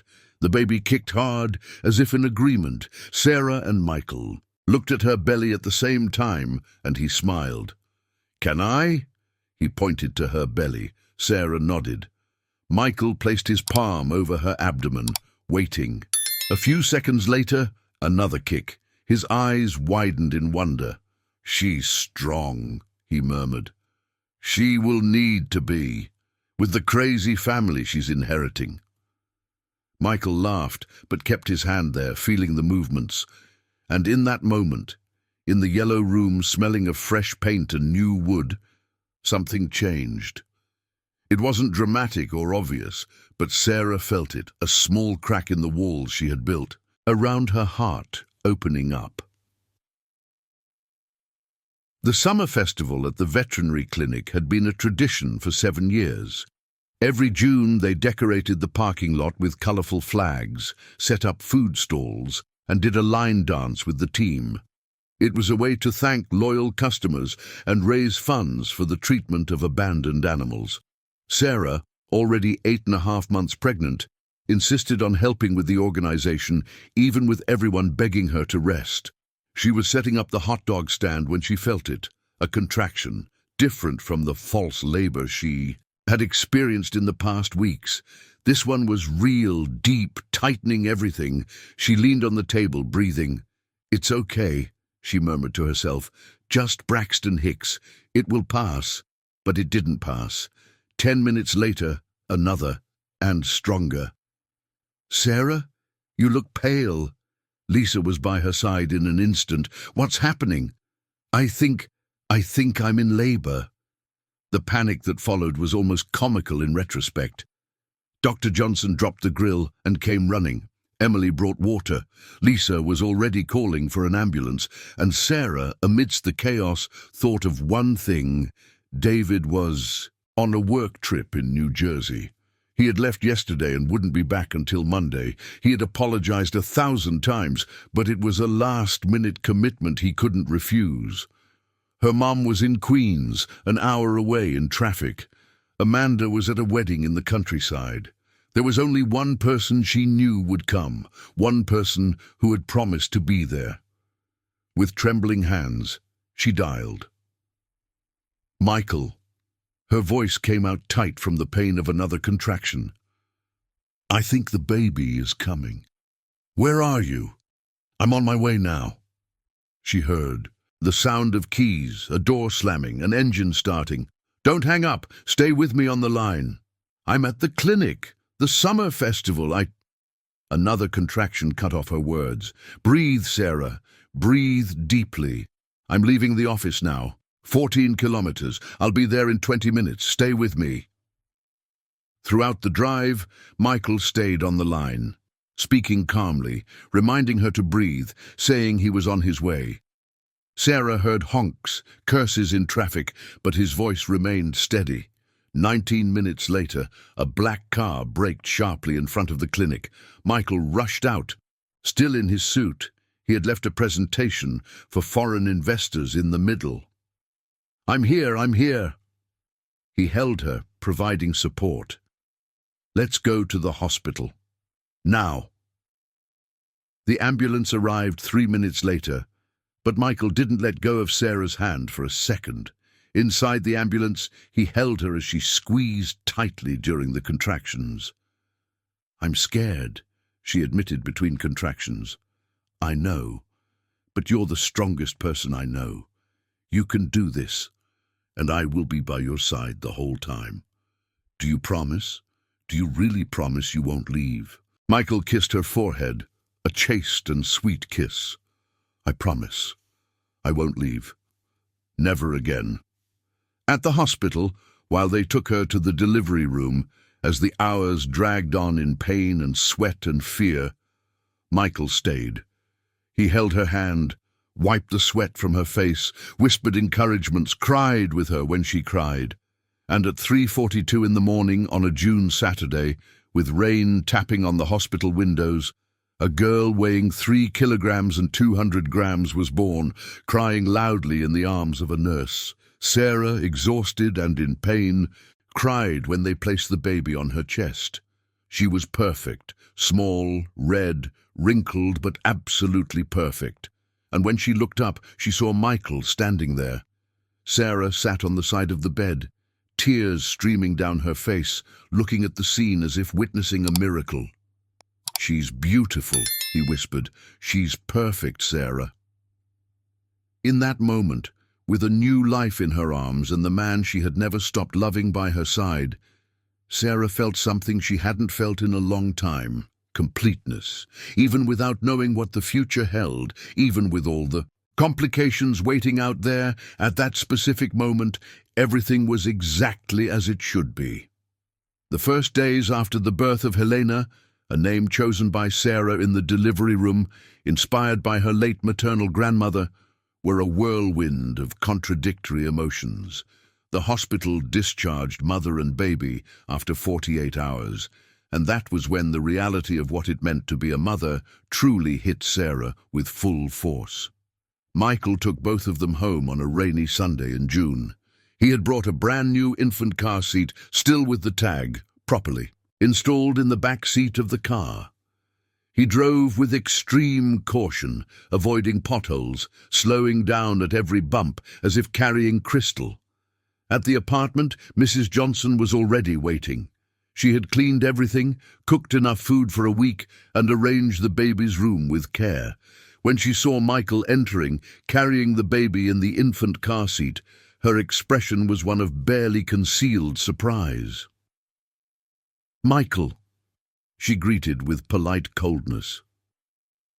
"Mrs. Johnson." He returned the greeting respectfully, acknowledging the tension. "I brought them home safely."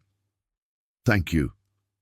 The response was curt, and then Mrs. Johnson turned to her daughter. "Come, my daughter, you need to rest." Michael carefully placed the infant car seat on the sofa and took a step back. "I'll be on my way then. If you need anything at any time, just call. It doesn't matter if it's 3 in the morning. Sarah, exhausted and still in pain from the delivery, simply nodded. She wanted to ask him to stay, but with her mother there casting disapproving glances, she didn't have the courage.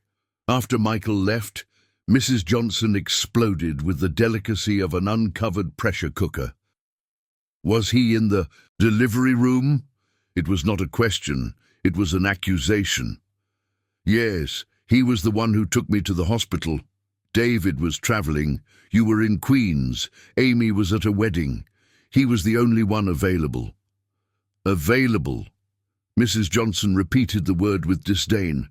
"Sarah, this man has destroyed you, and now you're letting him be part of the most important moment of your life, the birth of your daughter." "Mum, please, I'm too tired for this conversation right now." But Mrs. Johnson didn't stop. "And what about David, the real father? Does he know his daughter was born? I sent him a message. He's coming back from Curitiba now. He should arrive early tomorrow." "Good. At least the biological father will meet his daughter." She carefully took Helena from the infant car seat with experienced hands. This girl needs her father, not a substitute who could leave at any moment. The words hurt more than Sarah expected, because they carried truth mixed with fear. Michael could leave. He had before. What guarantee did she have that he wouldn't again? The first night at home was brutally difficult. Helena cried from 11 at night until 4 in the morning, non-stop. Sarah tried everything: breastfeeding, changing diapers, rocking, singing, walking around the apartment. Nothing worked. Despair grew with each passing hour, mixed with guilt for not knowing how to calm her own daughter. Mrs. Johnson was sleeping on the living room sofa, exhausted from helping all day. Sarah didn't want to wake her. At 3:15, with the baby crying in her arms and tears of frustration streaming down her own face, she did something impulsive. She called Michael. He answered on the second ring, his voice alert despite the hour. "Sarah, is everything okay?" "No, nothing is okay. She won't stop crying and I don't know what to do and I'm the worst mom in the world and—" Her voice broke into sobs. "Calm down. Breathe. I'm on my way now." "No, you don't have to. I just needed to hear an adult voice that wasn't crying." 15 minutes. I'm already on my way." He hung up before she could protest. 14 minutes later, the doorbell rang softly. Sarah opened the door to find Michael in a sweatshirt and t-shirt, hair messy but completely awake. He looked at her. Deep, dark circles. Under her eyes, disheveled hair, milk stains on her nightgown, and said nothing about her appearance, just, "Hand her to me." Sarah handed over Helena, who continued to scream with impressive strength for someone so small. Michael held her carefully, supporting her head, and began to walk slowly around the apartment. He made a rhythmic shh sound, rocked her gently, and adjusted her position to hold her against his chest. 5 minutes later, the screams diminished to whimpers. 10 minutes. Silence. Helena had fallen asleep. "How did you do that?" Sarah whispered, incredulous. "I learned on YouTube," Michael admitted, with a half-smile. "I spent the whole week watching videos on how to calm newborns." Something inside Sarah broke, in a good way. This man, who had no legal or biological obligation, had spent the week studying how to care for a baby that wasn't his, simply because he wanted to be prepared. "You are," she started, but couldn't finish the sentence. The emotions were too much. "Can I put her in the crib?" Michael asked softly. Together they went to the nursery. Michael laid Helena down with extreme care, covering her with a light blanket. They stood there, watching her tiny chest rise and fall, her face peaceful in sleep. "Thank you," Sarah whispered, "for coming, for being here. Always." He looked at her, and there was something intense in that gaze. "Sarah, I need to tell you something." "What?" "When I left here earlier and went back to my apartment, I was looking at the empty walls, the silence, and I realized something. This place has never been a home. This expensive apartment in the Upper East Side, with a beautiful view and designer furniture, it's just a place where I sleep." He paused. "But here, with you, even with the crying and the chaos and the exhaustion, that's home." Sarah felt the tears. Always those damn postpartum tears. "Michael, you don't need to say anything. I just wanted you to know." He began to step away. "I'll let you rest." "Stay." The word came out before she could think. "Please. Just until she wakes up again. I don't want to be alone." Michael stayed. He lay down fully clothed on Sarah's bed while she settled under the covers. They didn't touch, keeping a respectful distance, but there was comfort in not being alone. In knowing someone was there. Sarah fell asleep, listening to his breathing, a familiar sound that calmed her in ways she couldn't explain. David showed up the next day, Monday, at 9 in the morning. Sarah answered the door, still in her pajamas, exhaustion etched on her face. He brought a bouquet of flowers and a giant teddy bear. "Hi, I'm sorry I wasn't here, I really am. I came as soon as I could." His eyes scanned the apartment. Can I see her?" Sarah let him in. Mrs. Johnson was in the kitchen making coffee, and her expression upon seeing David was significantly warmer than it had been with Michael. "David, I'm so glad you came. Come meet your daughter." The differentiation didn't go unnoticed. "Your daughter," to David. But yesterday had been a substitute for Michael. Helena was awake in the crib, her dark eyes trying to focus on the mobile above. David approached slowly, almost hesitantly. He looked at the baby for long seconds, and then the tears began to fall. Wow, she's perfect." He looked at Sarah. "Can I hold her?" Sarah showed him how to hold her, how to support her head. David was awkward but careful, clearly terrified of doing something wrong. He held Helena against his chest, in awe. "Hi, little one. I'm your dad. I'm sorry I wasn't here before. But I'm here now. I promise." Mrs. Johnson watched the scene with obvious approval. So beautiful, father and daughter, just the way it should be. The subliminal message was clear, and Sarah felt irritation rising. Her mom was clearly trying to push David as the right choice, as if family was defined solely by biology. Sarah's phone vibrated, a message from Michael. "How are you guys? Did the little one sleep well afterwards?" She quickly replied, "She slept. Thank you for yesterday, really. Whenever you need, day or night." Sarah looked at the scene in the living room. David holding Helena, Mrs. Johnson taking pictures, talking about making a family album. It looked right on the surface. The biological father meeting his daughter, the happy grandmother, an image of normalcy. But something was missing, or rather, someone. The following weeks established a strange routine.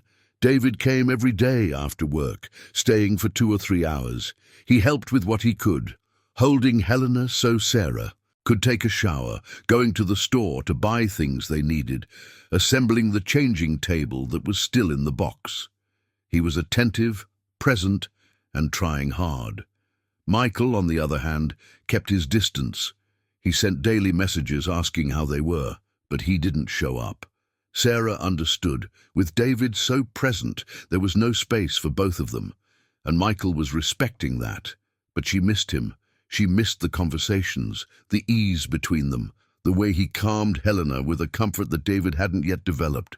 She missed the way. Michael looked at her, as if she were the most important thing in the world. It was Amanda who forced the issue. One July afternoon, she showed up at the apartment with expensive coffee and determination. "Okay, we need to have a serious talk." Amanda sat on the couch, crossing her legs. "You're unhappy." "I'm not. I'm just tired. Newborn baby is—" "Don't beat around the bush. I've known you for 12 years. You're unhappy because you're trying to force something that isn't natural. What are you talking about?" "About David," Amanda exploded. "You don't love him, Sarah. Never have. It was a 3-month relationship that you're trying to turn into family just because there's a baby. He's her dad. It has to work. It doesn't have to. He can be a dad without you both pretending there's something romantic. And as long as you force this, you're pushing away the guy who really matters. Michael doesn't matter anymore. That's a lie. You love him. Still. And you both are torturing yourselves because you think doing the right thing is staying with the biological father." Amanda took Sarah's hands. "Sarah, the right thing is to be with who makes you happy, with who chooses you every day, and that guy is Michael." The words echoed in the silent apartment. Helena slept in the crib, oblivious to the adult drama unfolding. But what if he leaves me again? What if he doesn't? What if this time is different? Amanda squeezed her hands. "You deserve to be happy. You shouldn't spend your whole life being afraid." That night, after David left and Mrs. Johnson returned to Queens, Sarah picked up the phone. She typed and deleted the message 5 times before finally sending, "Can you come here tomorrow? We need to talk." The response came quickly. I'll be there. What time? After lunch? 2 o'clock? I'll be there. Sarah didn't sleep that night. She just held Helena, breathing in the unique baby smell, trying to organize her thoughts. Because tomorrow she was going to have to make a choice, and she prayed it would be the right one. Michael arrived exactly at 2 o'clock, punctual as always. He brought a bag of cheese bread, still warm from the bakery that Sarah loved, and a special coffee she had mentioned weeks ago wanting.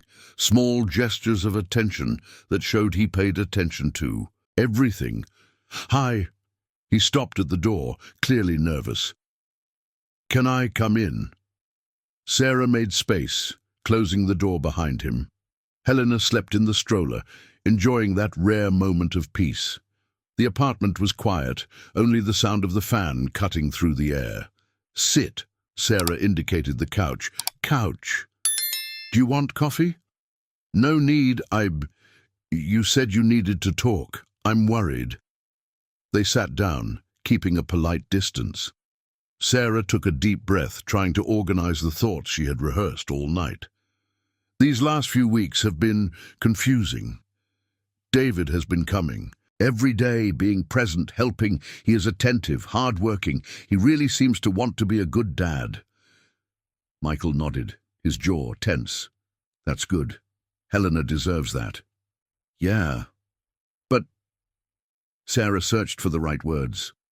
"Something is wrong. Something doesn't fit, you know. He does everything right technically, but there's no real connection, not between me and him. You need time. Relationships take time to rebuild." "That's not it, Mike." Sarah turned to face him directly. "There's no relationship to rebuild. There never really was. It was 3 intense months where we thought we had something special, but it was just shared loneliness. Nothing more." Michael fell silent, waiting, and I realized something else. Sarah felt the tears starting again. Always the tears. "Every time Helena cries at night, it's not David I want to call. It's you. Every little achievement, the first time she held my finger tightly, when she opened her eyes wide and seemed to recognize me. You are the first person I want to tell." "Sarah, let me finish." She wiped her tears with the back of her hand. "I spent these weeks trying to convince myself that doing the right thing was giving David a chance, that Helena deserved to have her biological dad present, and that meant he and I trying to be a family. But Amanda asked me a question yesterday, doing the right thing for whom?" Michael leaned forward, attentive to every word. "The right thing for Helena is to have emotionally healthy adults around her. A present biological dad, but who doesn't force a romantic relationship where there isn't one. And—" she took a deep breath.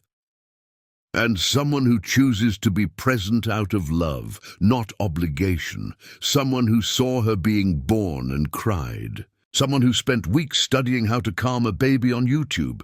Someone who left a $2 million meeting because I accidentally sent a message in the middle of the night. Sarah, you don't have to. I love you." The words came out in a rush, interrupting him. "I still love you. I never stopped. And I'm angry at myself for that, because you hurt me so much, because I should have moved on. But I haven't moved on, and I don't know if I can." The silence that fell was absolute. Michael looked at her with an expression she couldn't decipher. Shock, hope, fear, all mixed together. "But I'm also scared," she continued, the words pouring out now. "Scared that you'll leave again when things get tough. Because it will get tough, Mike. Sleepless nights, dirty diapers, constant crying, bills to pay, stress. What if you decide it's too much? That your career is more important? That we're getting in the way of your plans?" Michael stood up, walked to the window, looking down at the street below. Sarah observed his tense back, the way he ran his hand through his hair, that nervous gesture she knew so well. When he finally spoke, his voice was heavy with emotion, Last week I was offered a position, international CEO of Green Tech, based in San Francisco, salary 3 times my current one, significant stock options, an apartment in Palo Alto, company car, everything anyone in my position would dream of. Sarah felt her stomach drop. There it was, the cue for him to leave again, to choose his career over her, history repeating itself. And I turned it down. She blinked, confused. What? Michael turned to face her. I turned it down. Right away. Didn't even ask for time to think, because there was nothing to think about.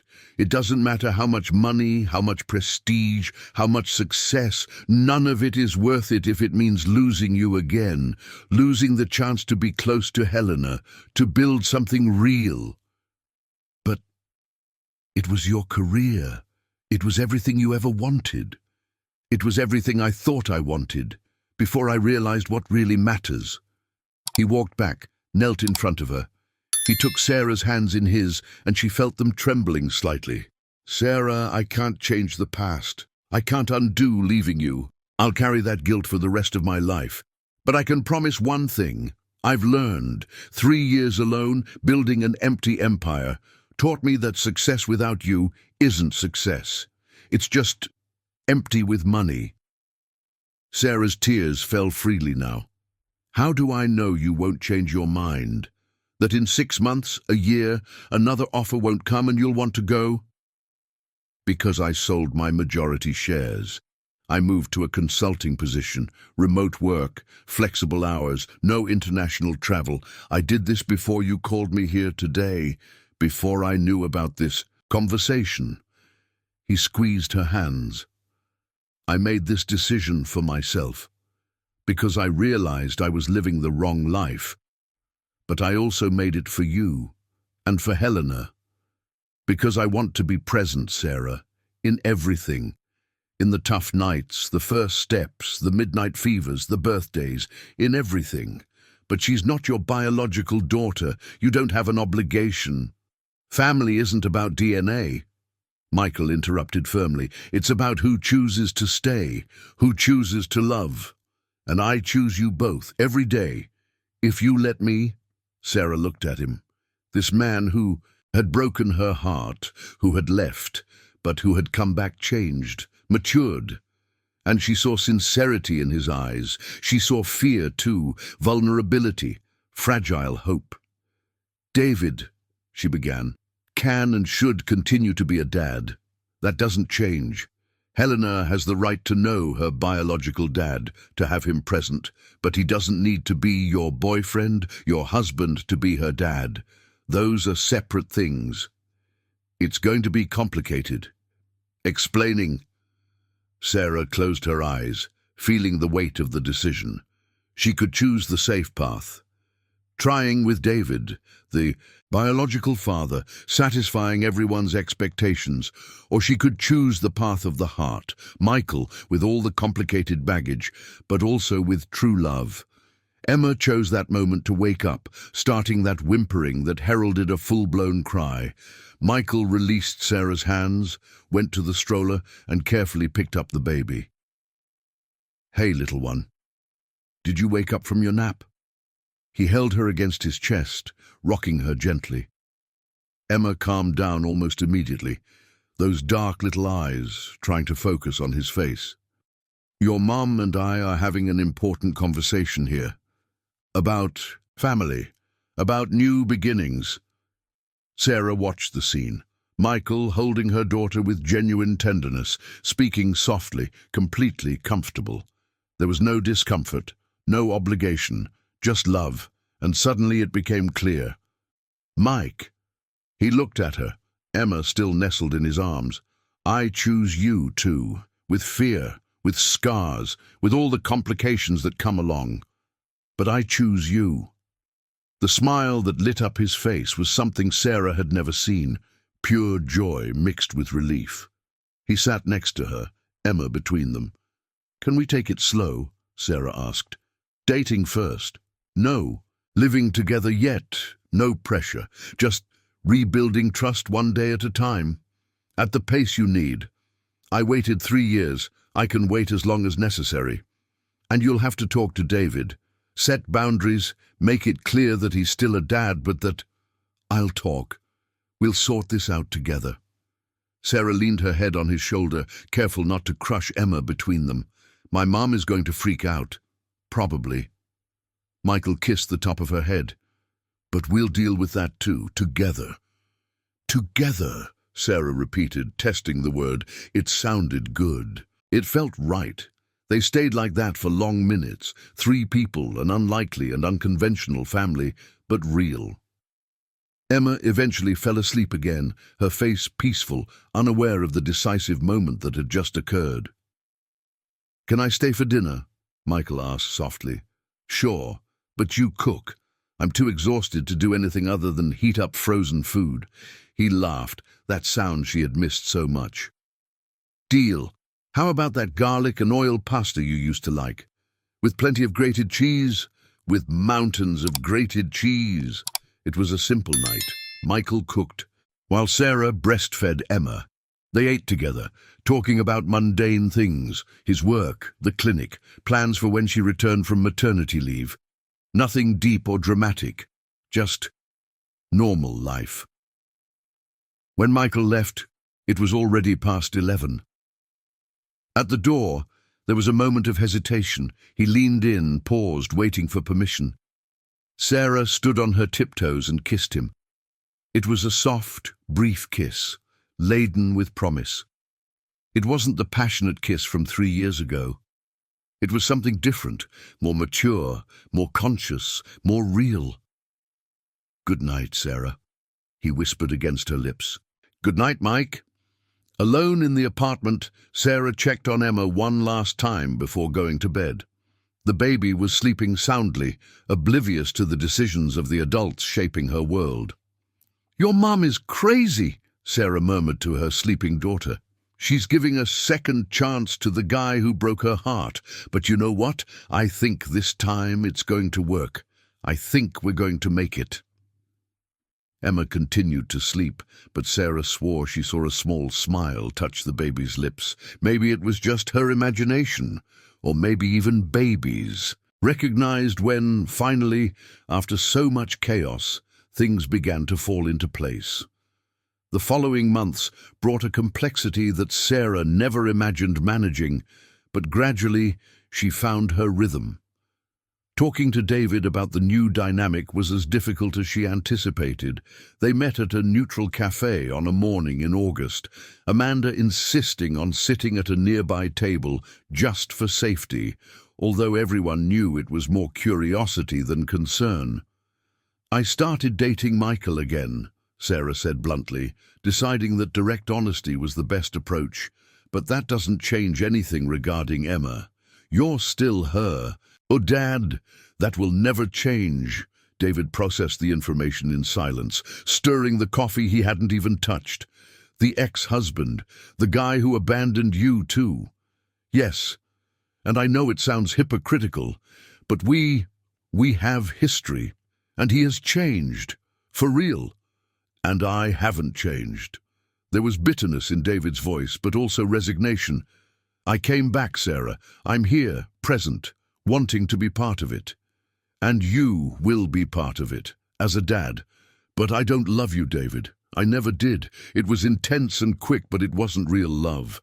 And it wouldn't be fair to either of us to pretend that it is." He remained silent for long seconds, looking out the cafe window at the busy street. When he spoke, his voice was tired. "I kind of already knew. The way you looked at him in the hospital when I came to meet Emma for the first time and he was leaving. I saw it, and I knew I had lost something I never really had. I'm sorry. You don't need to apologize. You're being honest. It's more than a lot of people would do." David finally took a sip of the coffee. "But I'm going to keep being her dad. Regular visits, financial support, everything proper and legal. That's all I want, for her to know you, to grow up knowing who her dad is, but without us having to force something that doesn't exist." They settled the details that morning with the help of a family law attorney that Michael recommended. David would have the baby 2 days a week. When she was older, she would help financially, participate in important decisions, everything documented, everything legal, everything clear. It wasn't perfect. There were tense moments, especially at the beginning. David clearly had difficulty seeing Michael with Emma, accepting that another man was taking on a paternal role. But over time, they found a delicate yet functional balance. Mrs. Johnson, as Sarah had predicted, did not take it well. There was a monumental argument on a Sunday in September during the family's monthly barbecue.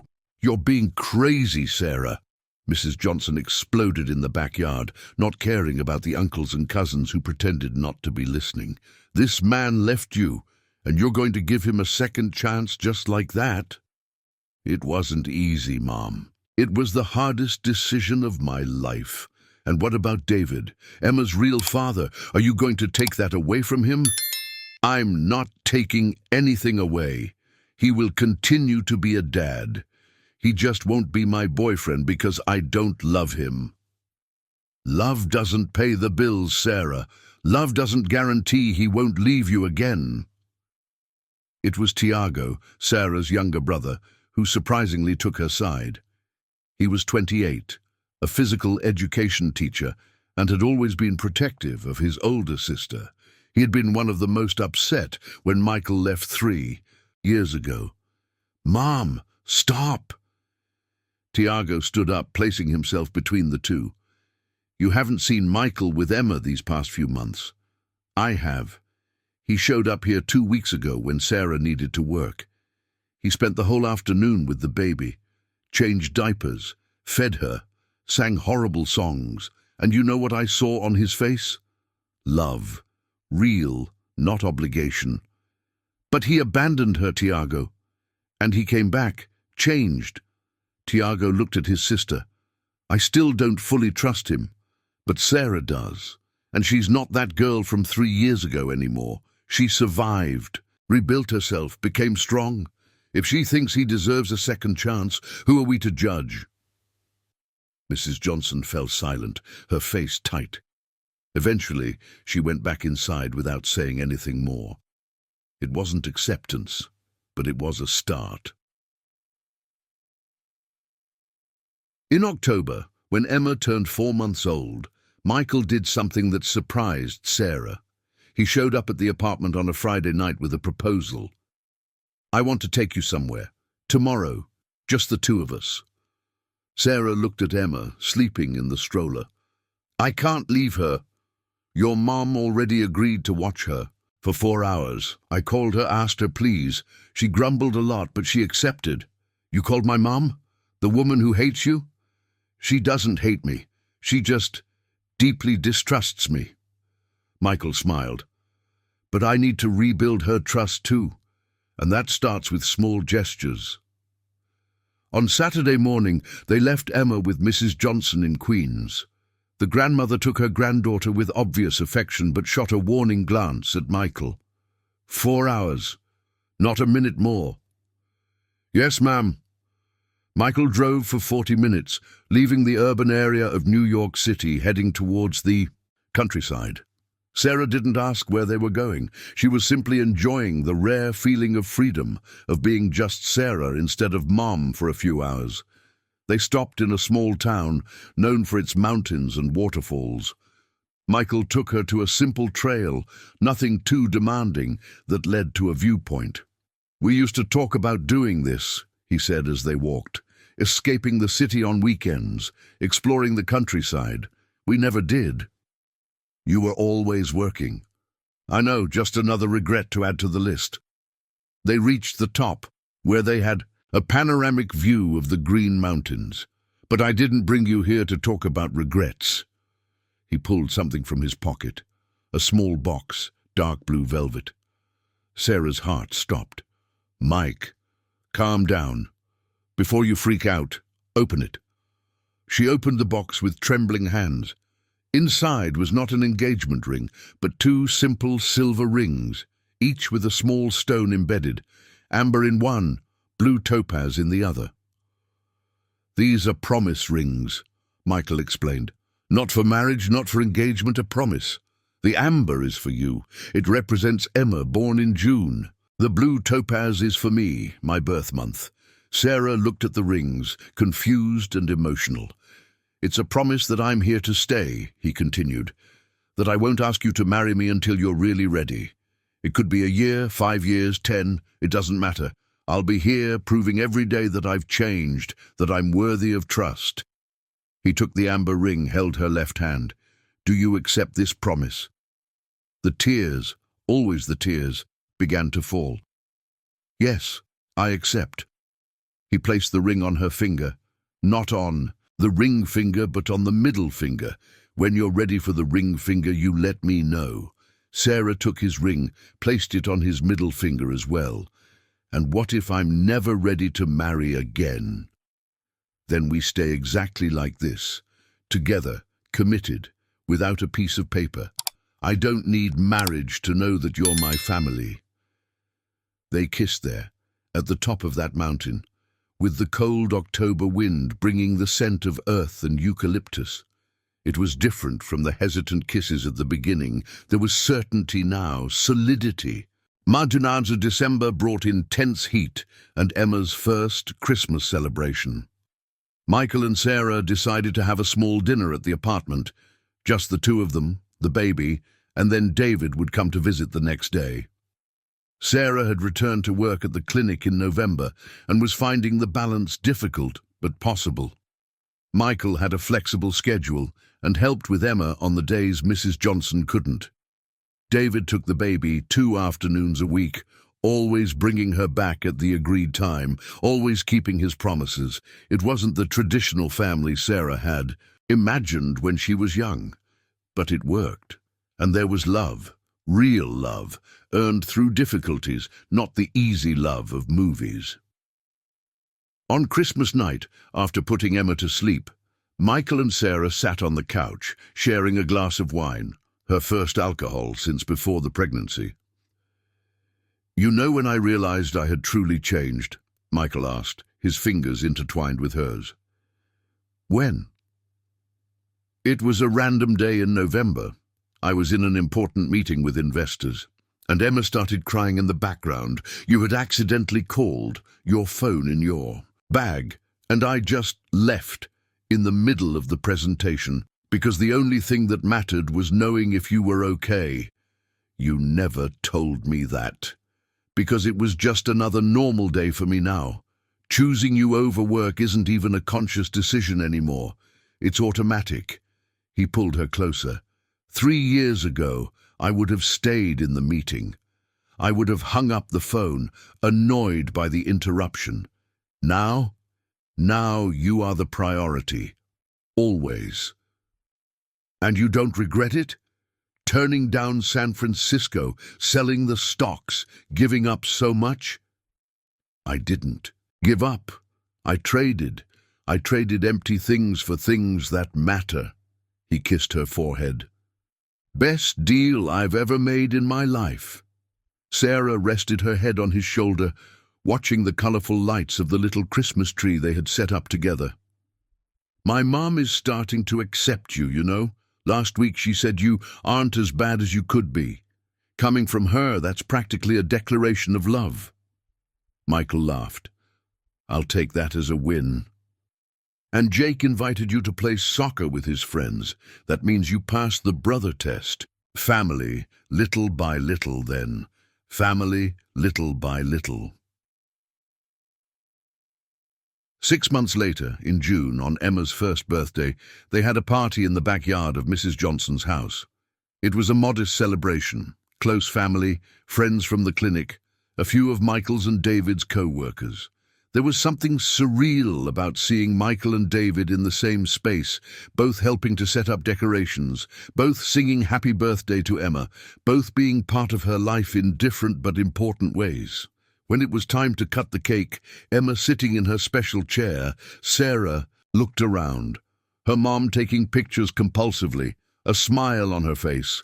Jake making silly faces to make his niece laugh, Amanda efficiently organizing the gifts, David holding a balloon, chatting casually with one of Sarah's uncles about soccer, and Michael beside her, his hand on her shoulder, a calm smile of someone who was exactly where he wanted to be. It wasn't the life she had planned. It was better. It was real. Emma enthusiastically destroyed the small birthday cake, frosting everywhere, laughter from everyone, and when they took the family photo, Sarah, Michael, and Emma in the center, David respectfully a little to the side, but still present, Sarah realized something important. Family wasn't about perfection. It wasn't about following scripts or expectations. It was about people who chose to stay, even when it was hard. People who showed love through actions, not just words. Michael had shown that. Day after day, for 14 months, he had chosen to stay, chosen to wake up in the middle of the night with a crying baby, chosen to change diapers and make baby food and sing terrible lullabies, chosen her, even when she was exhausted and cranky and covered in baby vomit. Another 6 months passed. And on a December night, exactly 2 years after that accidental message that changed everything, Sarah was putting Emma to sleep when Michael entered the room. "Remember when I said I would wait until you were ready?" he asked softly, so as not to wake the baby who was almost asleep. "I remember." "Are you ready?" Sarah looked at him. This man who had broken her heart, but had spent 2 years rebuilding it, piece by piece. This man who had become a father to a child, who wasn't biologically his simply because he chose to love. This imperfect but present man. "Yes," she said simply. "I'm ready." Michael smiled, that smile that lit up his whole face. "So, after she sleeps, can we talk about marriage?" "Sure, but nothing big. Simple. Intimate, just people who matter." "Perfect." He kissed the top of her head. "Everything I've ever wanted." Sarah finished putting Emma to sleep, watching her daughter's peaceful little face. A healthy, loved 1.5-year-old girl, surrounded by people who truly cared. In the living room, she and Michael planned a simple ceremony for March. Her mum's garden, the same trees where they had married the first time, but different now, more mature, more real, stronger. "You know what's funny?" Sarah said, leaning against him on the couch. "It all started with a wrong message. 3 words sent to the wrong person in the middle of the night." "Right person," Michael corrected. "At the right time. It just took us 3 years to get to the right point to receive it." Sarah picked up her phone, opened WhatsApp. That conversation was still there, saved. She scrolled to the beginning, to that first message at 3 in the morning on a Thursday in January 2 years ago. "I miss you. I do too. I've always missed you." So simple, so honest. The beginning of a new beginning. "I don't miss you anymore," she said, looking at Michael. "You don't?" "No, because you're here. Finally, really here." Michael kissed her, softly and long. A kiss that promised 1,000 mornings waking up together, 1,000 hard nights faced side by side, 1,000 little moments building a life. Outside, New York City continued its chaotic dance. Cars honking, sirens in the distance, the city that never fully slept. But inside, that small apartment in Brooklyn, there was peace. There was a girl sleeping soundly in the yellow nursery. There was a couple who had lost each other but had found each other again, stronger because of the cracks. There was a family, imperfect, non-traditional, forged through forgiveness and daily choices, but absolutely real. And there was love. Not the easy love of fairy tales. The hard love, built brick by brick, that survived storms because it had solid foundations. Sarah snuggled against Michael, listening to the steady rhythm of his heart. Sometimes she thought, the best happy endings are the ones we have to fight to achieve. And sometimes the most important messages are the ones sent unintentionally in the middle of the night when we are too vulnerable to lie. I miss you had been the beginning, but I love you and I choose you every day was the middle and the end, and also the new beginning.